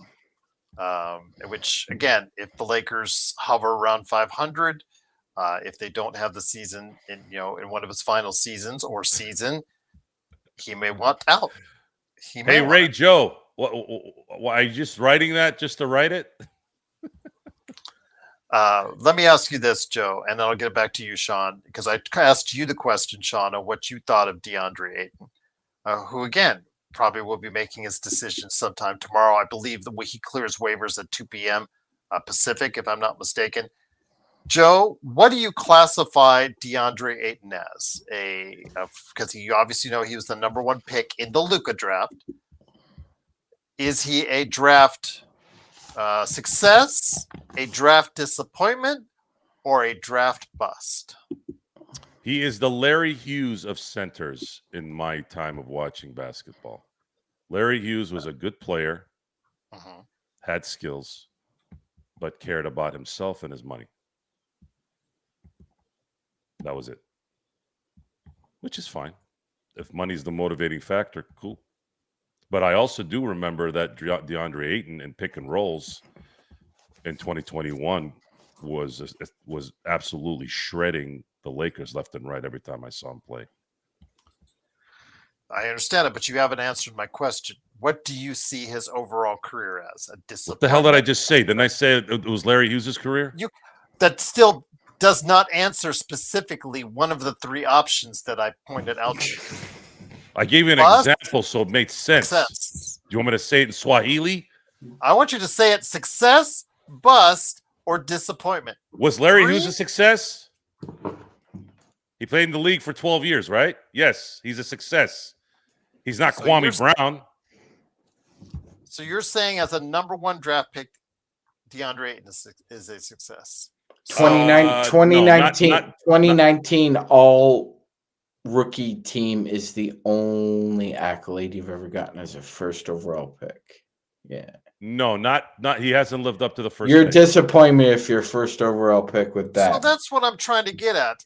Even if the Lakers do get him, exactly how good realistically can he really be? He's a 14-10 guy with Portland last year. You're describing a serviceable center, Gerald, and if that's serviceable center, that's what we need.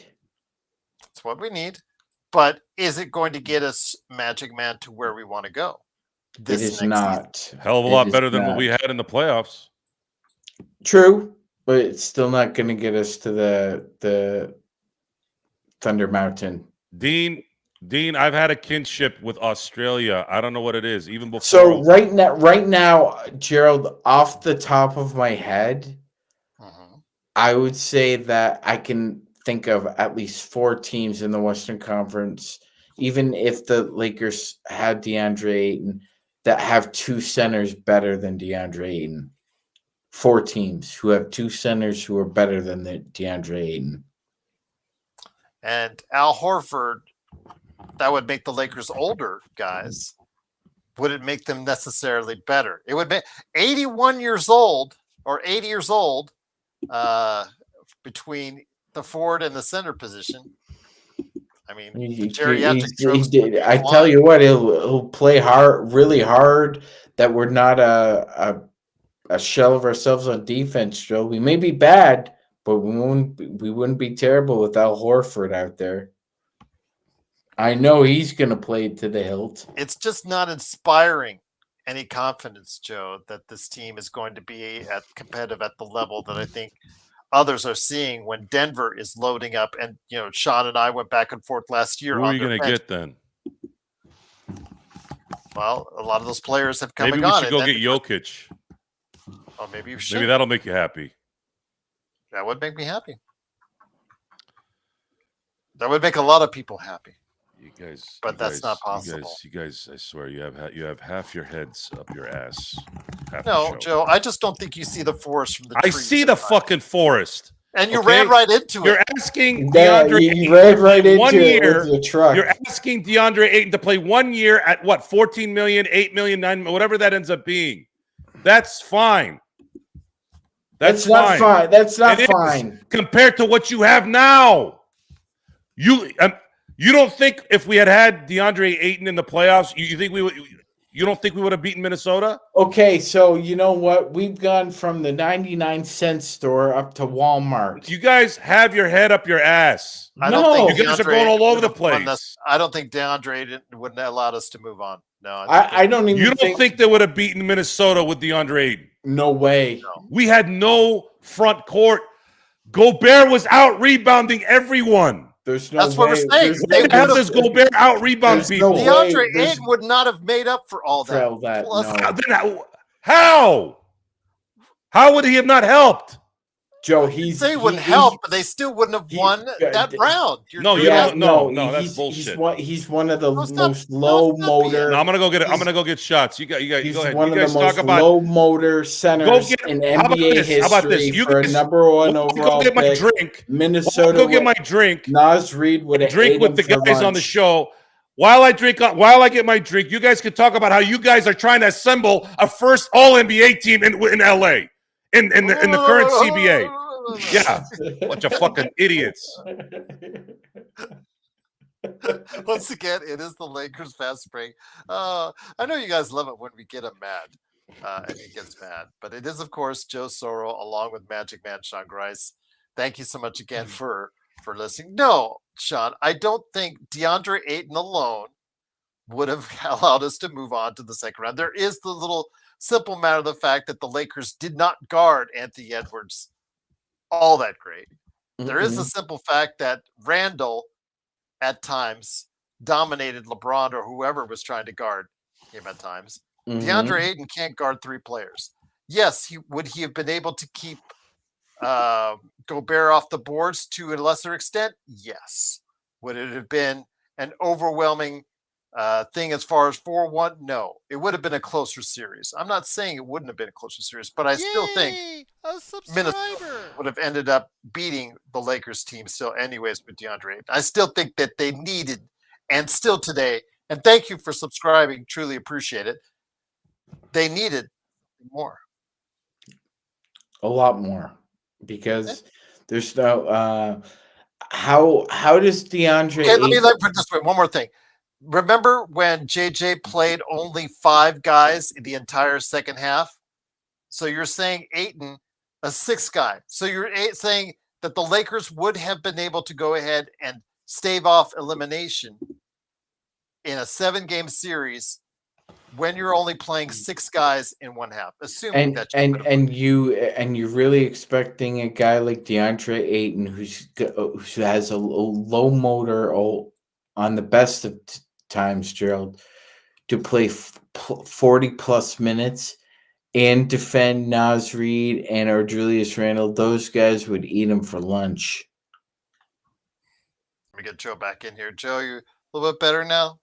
Didn't want to make you so upset. We're sorry. We're sorry. And Roy, was only 99 degrees today because it was overcast. Stick your sorry up your ass. See, you can never please this guy. Bloodhound Five Guys does make a good cheeseburger. Yeah, the problem is you got to put a down payment on a house to eat it. That is true. Yeah, I love the fact that I love the videos that showcase Magic Man, the hot dogs and the price of the Five Guys hot dogs. And then they compare it to the Costco hot dog at $1.50, and the Costco hot dog is larger than the Five Guys hot dog at $10. It blows people away. $10 for a hot dog? Salud. How much is a Dodger dog, Joe? $12? Yeah. $12 for a hot dog. Unless you buy that big 14-footer that's $30, $50. But it's not the wouldn't be standard able to Dodger finish dog that. that it was before. It's not the standard Dodger dog that it was before, like the Costco size. Well, what do you mean the standard Dodger dog, Joe? What do you mean? Dodger's dog in the past. The regular wiener. If you go to Costco, you have, how it's the 6-inch one. Yeah. Yeah, that size. A little bit larger than your standard hot dog. That's what the Dodger dog used to be. And Joe says it's not that anymore. So they got rid of the Farmer John's one. It's not a Dodger dog. Farmer John's was a Dodger dog. Vince Scully used to do a great job selling Farmer John's, but I digress. Kaio says, seriously, AR, Rui, Gabe, and Maxi for a max player that is tradable will help us win the chip, with the rest all minimum. Delusional people just want change, and NBA should be a camaraderie type of game. I think that's what he's trying to say. So Kaio, we're not just saying one magical trade would do it. It's a series of acquisitions that have to be successful to work around Luka. And the thing is, right now, Rob, whatever it's a directive or a plan or what have you, we're obviously seeing that they're not building a sufficient team around Luka that's going to compete at a high level next season. If you were to go ahead and say right now, even with Ayton, I just don't think that the Lakers are ready to compete at that high level as of yet. I agree, Gerald. Intel Wild, appreciate again the super chat. Truly cannot thank you much. This chat won't get to 70 likes. I hope you guys do try to like and subscribe. I mean, we've had up to as many as 165 in the chat, and all we're asking is 70 likes. That's all Intel Wild is asking for, and I truly appreciate the super chats to try and keep that going. But Joe, again, I understand that you're seeing the pathway, the eventual goal, but it's just, I think it's hard for a lot of people when they've watched this channel for a long time and they've seen the way that you are at. They understand that the success that Dodgers has, but they also understand the success previously that the Lakers have. And just to see the Lakers going through the motions, getting a center that will be of some help, but he's not a cure-all. It just seems like it's disappointing to a lot of Lakers fans. Do you have any empathy for those fans that actually are very frustrated with what's going on right now? Well, how about we wait till it's done before we go crazy? That's true.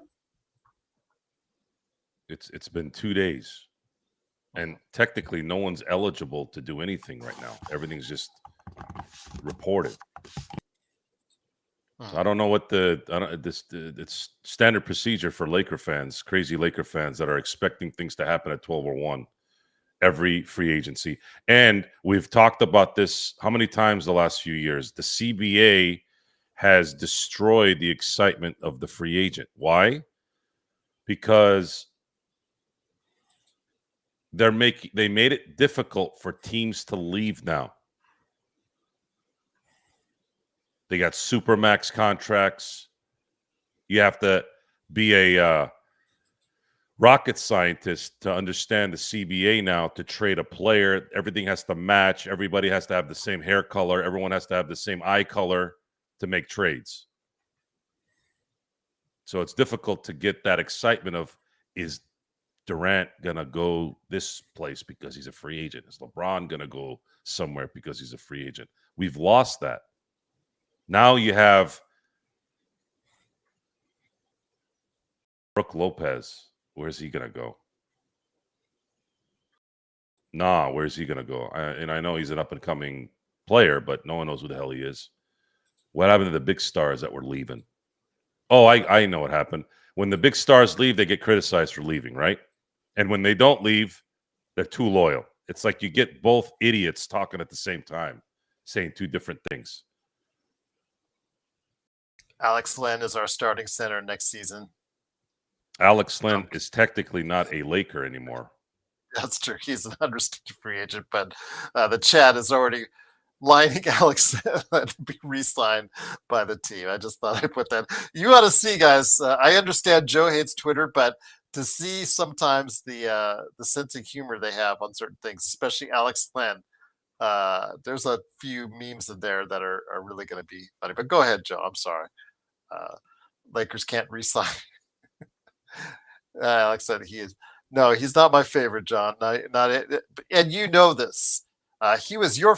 Was it you that was said that he was great at running the floor? I think, was it you, Johnny, or somebody else? Somebody was so much in love with Alex Len, Sean, that they said his greatest attribute was running the floor. Like that means something. I mean, it means great for the practice. When you're doing the drills, when you're going sideline to sideline, yeah, that's great. That's absolutely great. Yeah, absolutely fantastic. And I'm sure your O2 sats are around 100% when you're going up and down, but that doesn't mean jack shit when you can't rebound the basketball, Alex Len. Gerald, he might be the worst top 5 pick in NBA history. And he played how many years in the league? That's the crime against humanity right there. It's unbelievable. Between Alex Len and Robert Swift, there's a missing ingredient for the big man in basketball, Gerald. But check out that last month. Check out those last month of shows, John. There was just someone out there. I forget who it was. I'm not sure if it was Johnny. I know he's a Sacramento Kings fan. I don't know who it was, Johnny or someone else, that was just so adamant that he said the greatest attribute for Alex Len was running the floor. And I was just like, the look on my face when I first saw that was just like, and they kept repeating it. They kept repeating it. That sounds like something Rodell might say. No, it wasn't. It was. Todd Packer says Alex Len slander will not be tolerated. Todd, thank you for joining us.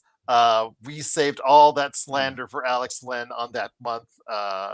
March, I think, was when we dedicated March, I think, was when we dedicated an entire month of Alex Len slander.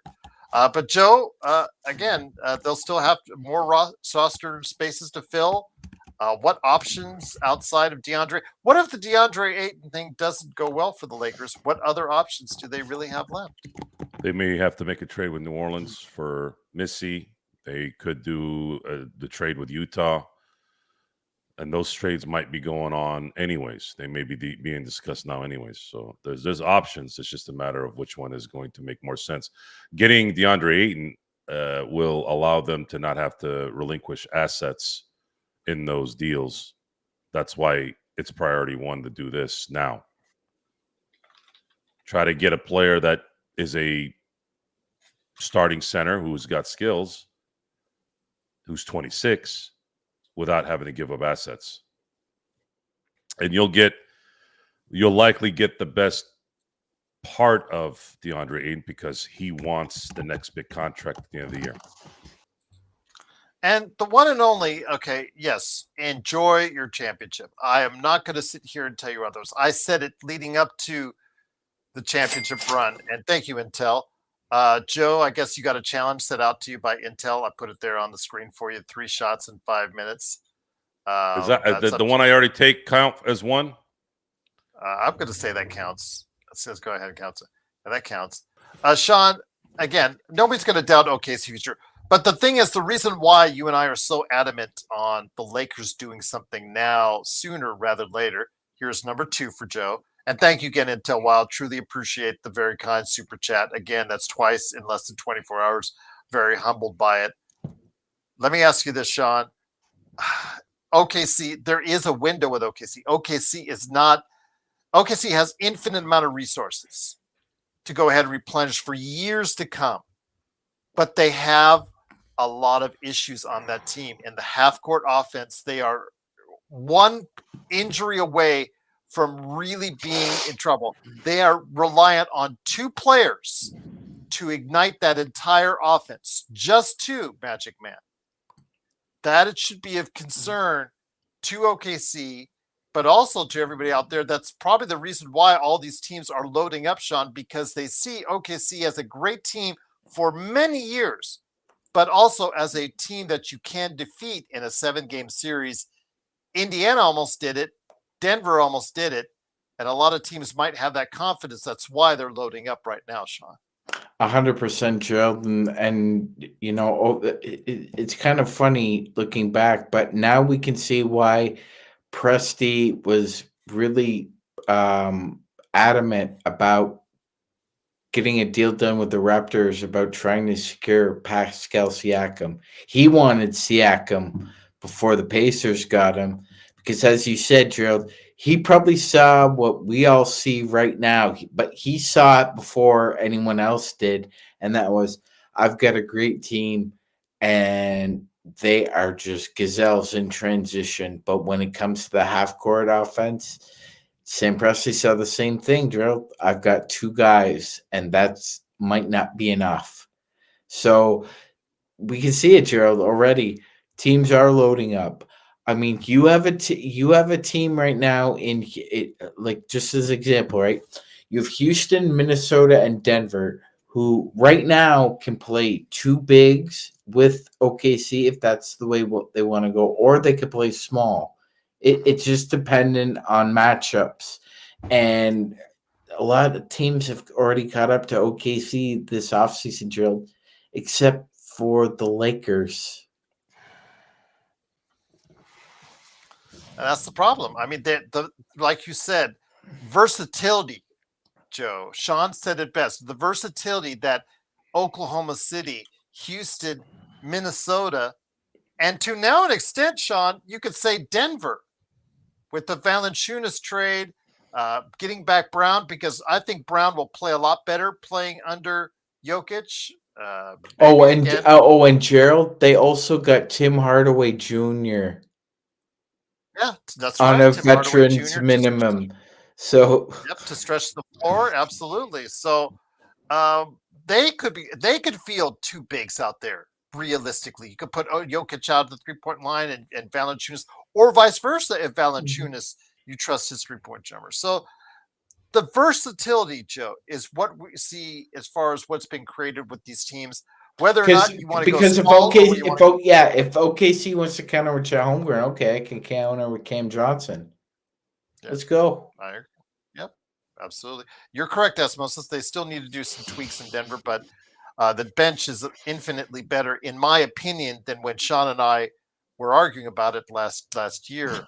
I mean, their bench was just as bad as the Lakers, and the Lakers had one of the worst benches in the NBA last year, which is something that they haven't even really addressed. They've got Laravia, Joe. They got the kid that's a second rounder, but as you always say, they can't trust a second rounder to play right away. Joe Porro, it's true that Deron Holmes will help them, but that's why they also got Jonas Valanciunas, because they can ease Deron Holmes back into conditioning. And again, it just creates a situation now where people wanna bitch and complain to me about Sean. What are the teams? Who's got better bigs than the Lakers? Denver, Minnesota, Houston, Oklahoma City, and I put the Clippers above the Lakers as well as far as centers are concerned. I mean, any thoughts on that, Joe? By the way, thank you for taking. Well, they found out what their deficiency was at the end of last year, with Jamal Murray being hurt, with Aaron Gordon being hurt, and Michael Porter always kind of having some kind of ailment, and losing Bruce Brown the first time, having that guy that was motivated to get his next contract, that they brought that continuity back and added some more shooters to this team, some guys that can come off the bench, some good veteran guys that know how to play in the NBA. And then now you just got to stay healthy next year and make a run. If Denver is healthy going into the playoffs, that's going to be a dangerous team, especially if Jokic is playing well. Yep, and then Houston, one of the things. Hey, that James, suck a giant dick. I don't get drunk. Well, there was that one time that's actually on YouTube. They can look at that you admitted you were kind of blasted that one time. You said you're pretty effed up, so I'll just leave it on that. But yeah, Carter Bryant again. They made some good moves in Denver. Go ahead, Sean. No, I was just gonna say, Joe received the response. Yes, he did indeed. Thank you again, super chat. Truly appreciate it. Intel, James. Well, James was saying nastier things to Joe earlier in the show. See, I don't like that. I don't like that kind of talk. I don't like that kind of talk. He's just trying to spark something from Joe. You know that, Sean. He's just trying to spark some things. Yeah. So, but some of them got erased when he was timed out. I know he's timed out earlier by one of our mods. Thank you, mods. Let the bitch talk. Don't time him out. Well, again, Xbox and ignore your comments. Course, baby, you're pulling the reverse psychology on me now? Yes. Is that what you're trying to do, James? Again, these I bet teams you are wiped loaded. your ass barehanded before you came on here. I'll just say this again. What do you know about me, James? What do you know about fragile ego? Fragile ego. Yeah, fragile ego. The Lakers fast break went into Dr. Phil territory. Yeah, it's a new one. Dr. Phil, you got a fragile ego. You have problems. I don't have problems. Meanwhile, he's really a psychologist, ladies and gentlemen. Not a real doctor. Not a real doctor. Better than Facebook and YouTube psychologists. The best. These guys do actually wipe their ass barehanded because they have no idea what the hell's going on with their lives. They go online and start criticizing people for shit. So with that, later today, we will have a decision, most likely from Deandre Ayton. Maybe something else will come up as well. We'll go ahead and see if we can react on it, and we'll go ahead and make sure we got it covered for you during the day or even at night. We'll go ahead and give a wrap up if all goes well for the Lakers, but we'll have to wait and see. Man, CP3. Well, okay. What if they get CP3 and Al Horford? 2022 revisiting. I guess we'll have to play. I guess we'll have to play the Golden Girls theme. Sure. It'll be the 2009 All-Star team. That's what it'll be. My God. Jeez. That can't. I don't think the retirement community. I hope that doesn't happen, but we will have to wait and see. But it is, of course, the Lakers fast break. Truly appreciate everyone joining us. We're still over 100 strong, and cannot thank you enough for supporting us. Again, Intel Wild, Xbox. Truly appreciate the super chats. Xbox and Sports Baby. Xbox, Mark. You know who I got one over the other this time around for the great modding on our show. Once again, cannot thank you enough. Please like and subscribe so you can go ahead and get this banter, get our opinions, our analysis. We are hold on. I got internet tough guys coming out of nowhere now. Oh, you always have. You guys know who Jose Ortiz is? Let's give him a little bit of shine here. I've seen him on there before, Joe. Joe, you're not a tough guy, bro. It's YouTube. Oh, Am I the one talking shit to you, or are you talking shit to me, Mr. YouTube? How do you know I'm not a tough guy? I've seen Joe. How He's do you pretty know big. I'm not a tough guy? Joe, Gerald, I just want to say I do Joe. Okay, so Joe brought up a solid point earlier on in the show. I think it deserves a little bit of further examination. Again, I said in the past, I understand where guys like Joe and Stone are coming from as Laker fans when it comes to LeBron, especially when you consider that, Gerald, that a lot of us still remember the Dwightmare that was Dwight Howard, and um, I understand where Joe's coming from when he says, when LeBron decides to be passive aggressive, or he tries to be like cute with like, just come right out and say what moves you want to see being made instead of pussyfooting around like, oh well, if the Lakers aren't in championship mode, LeBron's going to look elsewhere. I mean, like, this is what Joe and others are talking about is, be a man here and come right out and say what moves you want to see being made. Thank you so much again for Intel for the the latest super chat. It is truly appreciated. Go ahead, Joe. You're still hurting from the shots. Well, it's going down. I haven't drank shots like this in a while, so it's going down a little rough. It looks like it. It looks like it indeed. But yes, Dean, to answer your question, we usually run during the busy parts of the NBA season, or like right now during free agent season, we do run 5 to 7 shows a week. Whether it's us that you see here, sometimes it's John Costa that's here, sometimes it's Legend, Alfred Esmond, the Lakerholics. They have a weekend show they do from time to time. So we try to get you guys at least 5 to 7 shows a week during the busy times in the NBA. We'll also go ahead and have a playback so we can follow the Lakers Summer League games, whether I'm at Summer League or not. So we'll try to keep you guys invested in that as well, and we'll be on the air as much as we can, as much as you guys want us to, right here at the Lakers Fast Break. Sean, did you want to interject with anything? But today, I think it's going to be there's going to be some type of activity for the Lakers. Let's just put it that way.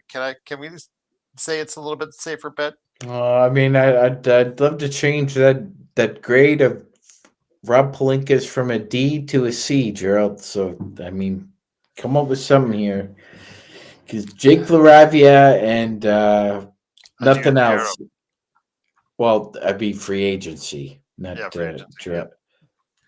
That's a D. It's a D so far in my book as well. But again, Jake LaRavia. There's differing of opinions, Joe. I mean, Stone was really high on Jake LaRavia, thinking that he's better than DFS at half the price or less than half the price. I wasn't willing to go that far, seeing what I've seen of Jake LaRavia over the course of his career. I understand that he had by far and away, his best shooting year last season. Are you sold on it? Are you convinced he's going to continue his rising success? Or do you see him reverting to the way he was back for most of his tenure in Memphis, Joe? Where he was just there. He was like, well, his two-way skills are not very good, and that's indicative of what he got paid, right? If he was a two-way player, he would have been worth $15 million a year. I don't know the difference between him and Connect at this point.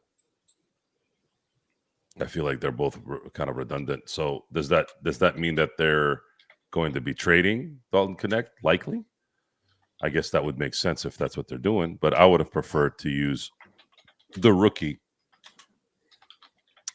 and put that money in front court help as much as they could. At least that's what I would have done. But hopefully he turns into something good. But I don't have any feeling yet on what that would be. I just don't know enough about him, except very, very little. Okay. All right. That's the thing. I think there's a mixed amount because I've heard varying opinions on his defense. I was not overwhelmed by his defense or what I saw as a Memphis Grizzly. Sean, I know he had a short tenure when he was traded to Sacramento, so I don't want to really base anything off of that. Johnny will probably, if he's still in our chat, will tell you whether or not that's the case. But Sacramento was so enamored that they traded for Jake LaRavia and decided not to give him an offer. It's not an outstanding money offer. It's not a big money offer. I mean, the Lakers, if Jake LaRavia flames out, they can just trade him, free up the $6 million for cap space next year, and be done with it. So it's not like it's an earth-shattering thing. But yeah, I mean, if Jake LaRavia was such a promising young player, why didn't Sacramento go out of their way to keep him? 100%, Gerald. 100%. Look, here's what happened. LaRavia had a great year for Wake Forest, and at that point in time, Wake Forest was kind of coming back up after a long run in the woods. Gerald, minus Tim Duncan, and he actually won over a lot of scouts, and that's why he was taken as a first rounder in 2022. But you're right, Gerald. He got traded. He got traded to Memphis, and they tried to give him opportune time to play, Gerald, and he couldn't stay on the floor. Either his shot wasn't falling and his defense was all right, or his defense was bad and his shot was falling, but he could not get consistent minutes in Memphis. And when Memphis had a team with Desmond Bain, Brandon Clark, Tyus Jones, Xavier Tillman, it was going to be hard for somebody to get on the floor if you're inefficient. It just but this is LaRavia. This is who he is. He'll give you a great week, and then you'll get 2 so-so weeks out of him. And like Joe said, after a month, you'd see why he's a $6 million a year player. Absolutely. Dean, thank you so much. Truly appreciate the super chat as well. Guys have been very kind to us. Legends, there you go. Another Aussie right there. We've got Aussie on Facebook. We got our 2 mods from Australia. We got Dean, Jeremy. Joe, Australia really kind of likes what we're doing here at the Lakers Fast Break. Big shout out to our good friends in Australia. Yeah, Australia is definitely my second country. There's just been a connection with Australia since I was a kid. For some weird reason, I've always connected with the Australians. It's a travesty that I haven't visited the country, because I think that would be the one country I would move to if I didn't want to live in America. Boy, if we were big enough, I would say we would do that. I would say, Sean, you, Joe, and I, we would, with the guys, with the channel's help, be able to do just that. Yeah, it's a travesty. We'll get that point. It's just sad that most of the people who get the attention are the clickbaiting pieces of shit that they are. Travone, no, he did shoot 42.5% overall. 44 with Memphis, 38.5 with Sacramento. I think what concerns us is that a one-off, Sean, because the rest of his career, his previous years were 33%. So is it a sign where it's an improvement, a vast improvement over what he's doing? Is it finally just, as they say, clicked? I mean, Aaron Gordon was Aaron Gordon as far as for 12 years or 10 years plus in the league. Then all of a sudden last season, I'm a 42% shooter, I believe. And he was a 42% shooter from beyond the arc. This case, Jake LaRavia, is this something you're buying in on? Or again, has it finally clicked for Jake LaRavia at this point in time? I mean, 44 with Memphis, 38.5 with Sacramento. That's still very good. Do you see him as a consistent outside shooter at this point in this career? No. Okay. No. I have to see more is what I think you're trying to say. Because again, it's the previous years. I think that's what makes people skittish, guys. It's again, he is coming off his career best by far shooting. I'm hoping it's not an anomaly. I'm hoping it's something that the Lakers can count on. But Jared, as Joe says, well, I just want to say this. As Joe says, Sean, as Joe always says, the lights at crypto do have a tendency to affect our shooters. Malik Beasley, how many others, 3-point Well, shooters that have come in and not been able to hit that shot. so what do we expect? So what's everybody expecting out of a guy who's averaged 20 minutes per game? He's averaged 20 minutes per game. He's averaging 20 minutes per game, everyone. And if you see the numbers, by the numbers, when his minutes go up, like most other NBA players, the shooting percentage goes down. So Jake LaRavia is a spark plug, Gerald. He comes in there. You like to see him to get hot. If he gets hot, that's great. If he's not, you have to learn to live with it. Because when I say inefficient, I just don't mean shooting the basketball. I mean, as a basketball player, can you do something like Gerald's saying? Can you do something other than shoot the basketball when things are not going your way? And he's been in several different opportunities with, by the way, better athletes. There were better. He was surrounded by better athletes in Memphis. I'm not sure about Sacramento, but than he is in LA. So it's up to him. But if you're expecting a 6'8", 235 guy to play,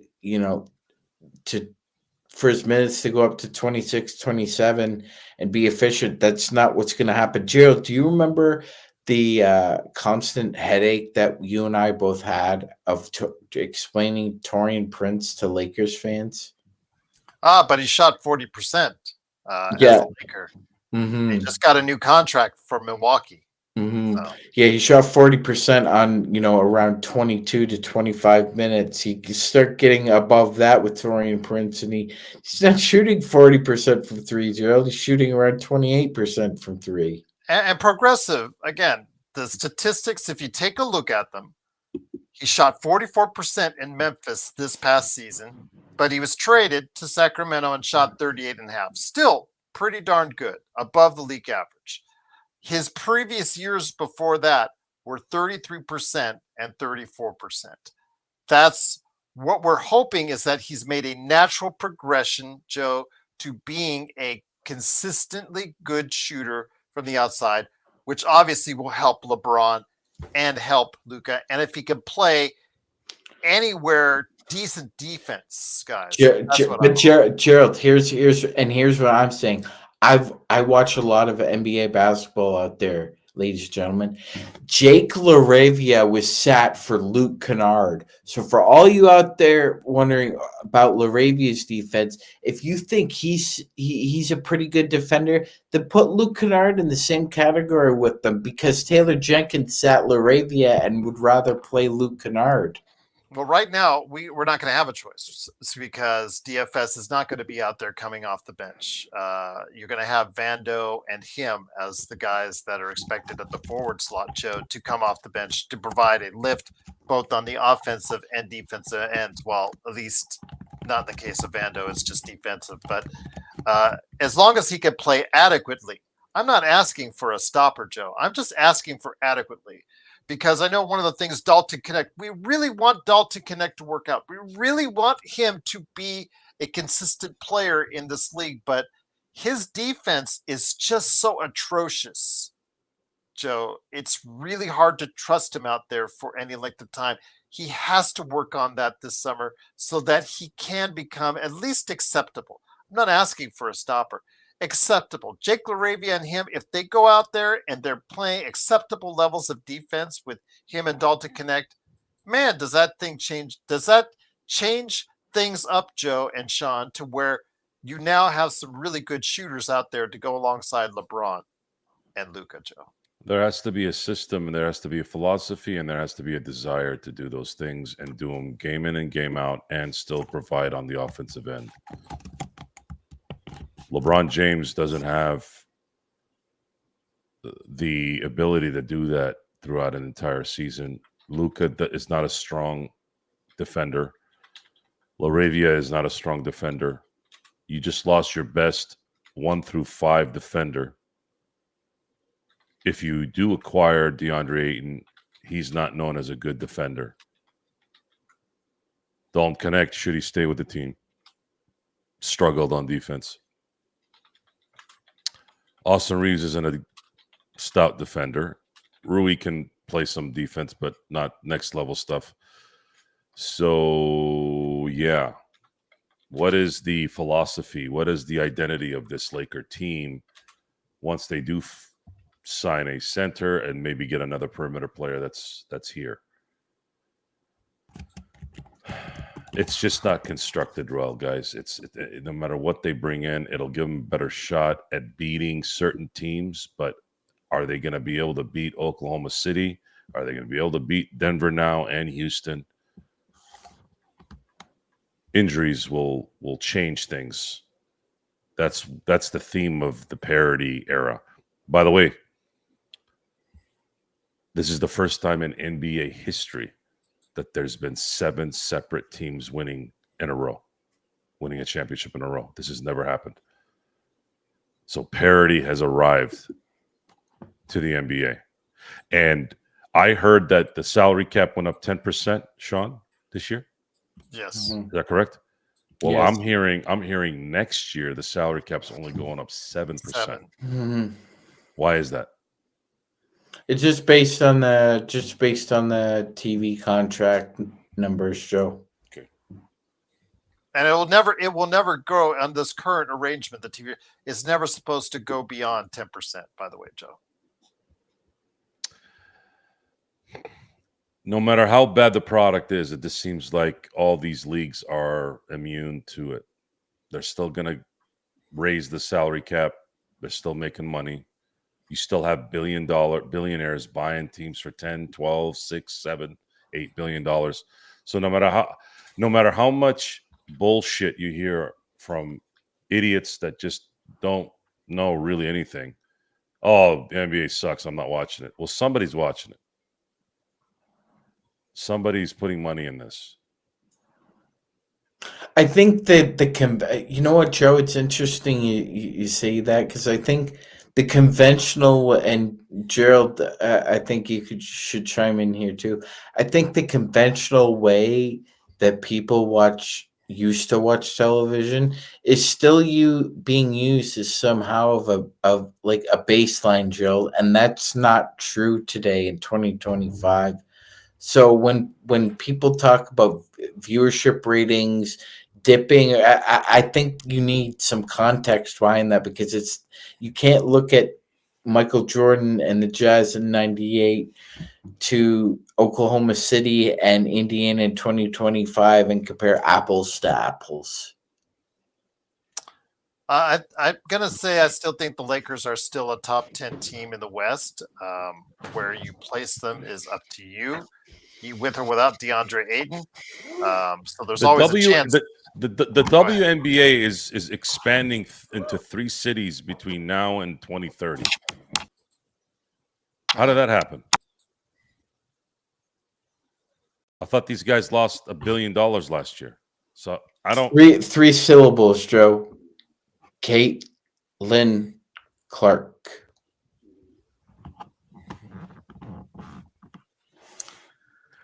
Look, no matter what you think is going on, this is not just NBA. 85% of the time is bullshit. Seriously, good or bad, doesn't matter. I keep hearing, oh, no one's watching the NBA yet. The salary caps are going up and up and up and up. You have Miles Turner making $25 million a year, who played like complete dog shit in the finals.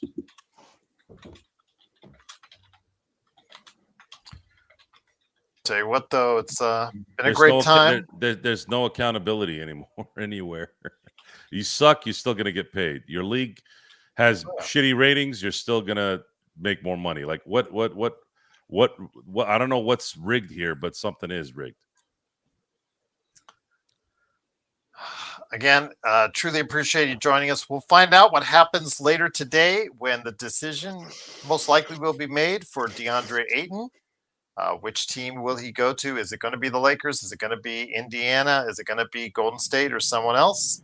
We're going to go ahead and find that out, and then we'll report on it during the day, either tomorrow night. We'll go ahead and make sure we schedule that for you guys, unless it's something really important like a big trade. We'll go ahead and and Gerald, about 15 minutes before somebody's going to come out with something. I'm sure she could be Sean. And Deandre Ayton intends to formally sign a contract with the Los Angeles Lakers after all the other buyouts. You already know where they're going to. Why is it that Deandre Ayton is? And why is this such a surprise? Yeah, exactly. Kaio says, honestly, tell me this: should we trade most of our guys to try to win with LBJ, or realistically hold out to next year with LBJ out and a few contracts and try to win it all with a max contract? Again, I mean, the temptation is there. If you do not do anything, you can let $60 million plus come off the books next summer. But a lot of other teams will have that same or somewhat similar cap space as well. And it's not just in Washington. It's going to be quite a few teams in the league. So I don't know. I think that's why some teams are actually doing things now, Joe, because they see that next year or in 27, having a lot of cap space may not be all it's cracked up to be. Well, if it was still Jeannie and Rob running the thing in 2 years, I'd be worried. Yes, there was a time where they valued that space when the Jim Buss and Mitch Kupchak era were going on, and no one wanted to come to LA. Carmelo Anthony didn't want to come. Kevin Durant didn't want to come. LaMarcus Aldridge didn't want to come because they were too busy doing videos of Spider-Man telling them to come to the Lakers. Is that what Jeannie's going to do as governor? Or is Mark Walter going to go, all right, Jeannie, show them around, show them the Larry O'Brien trophies, but we're gonna cut out the B movie guys, at least now, and their charade. We do things a little different here in the Guggenheim. Yeah, offices. we don't put up billboards. We don't put up billboards begging Dwight Howard to stay. I understand it's a good question. We have our pick next year. Is the possibility that the Lakers aren't doing anything so they want a high draft pick? No. They're going to compete. If they're well, hold on. Let me just say it. If they're healthy, they're not going to be in a position where they have a great chance at a number one pick. I mean, how many times are we really going to think that a team like Dallas is going to come from so far back and get a number one pick like that? If you're really counting on that, especially with LeBron and Luka, I think LeBron and Luka makes you around a 500 team at the minimum, even in this climate right now. So if that's the case, that's really not going to give you great chances to go ahead and win the lottery. I think they will only look to tank if Luka and LeBron both get injured, Sean. Yeah, that would be it, Gerald. That would be the break glass in case of emergency. The only one. One of them gets hurt for an extended period. Well, great time talking to you guys. 2.5 hours we've been on the air. Truly appreciate it. Still got over 100 people in the chat. Cannot thank you enough for watching us. All the great super chats, Intel, Xbox, Dean. Truly appreciate you doing us a favor by going ahead and helping us out. It does help the channel out immensely. Sean and Joe, I'll reach for your last words right now. I'll start with you, Joe. Of course, Joe Soro.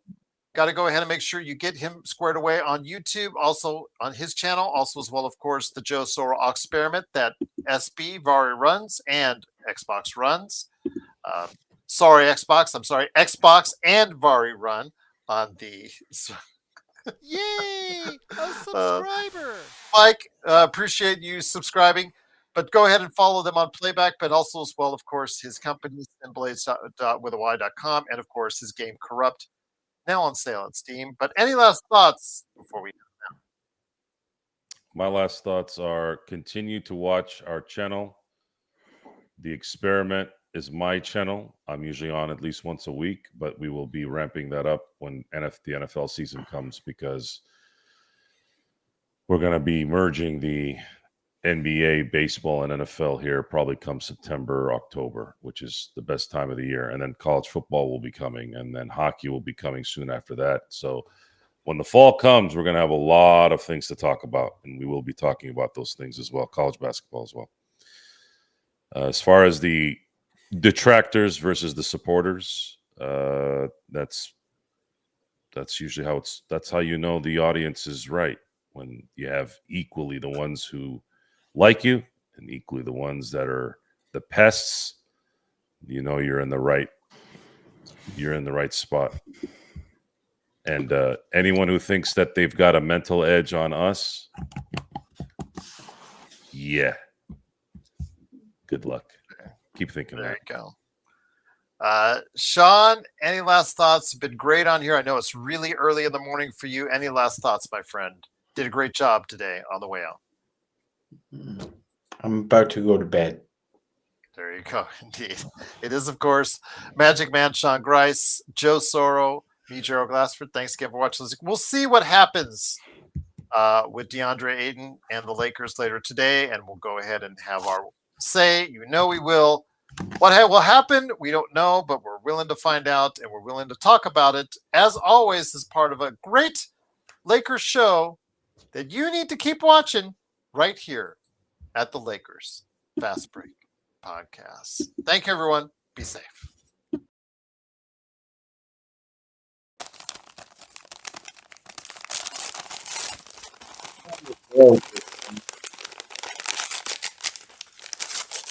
What is it now? He's calling us girls because we're headed off air. Joe Poro. Shout out to our mods once again, Xbox and Vari. Great job as always, guys. Thank you, Intel, for all the super chats.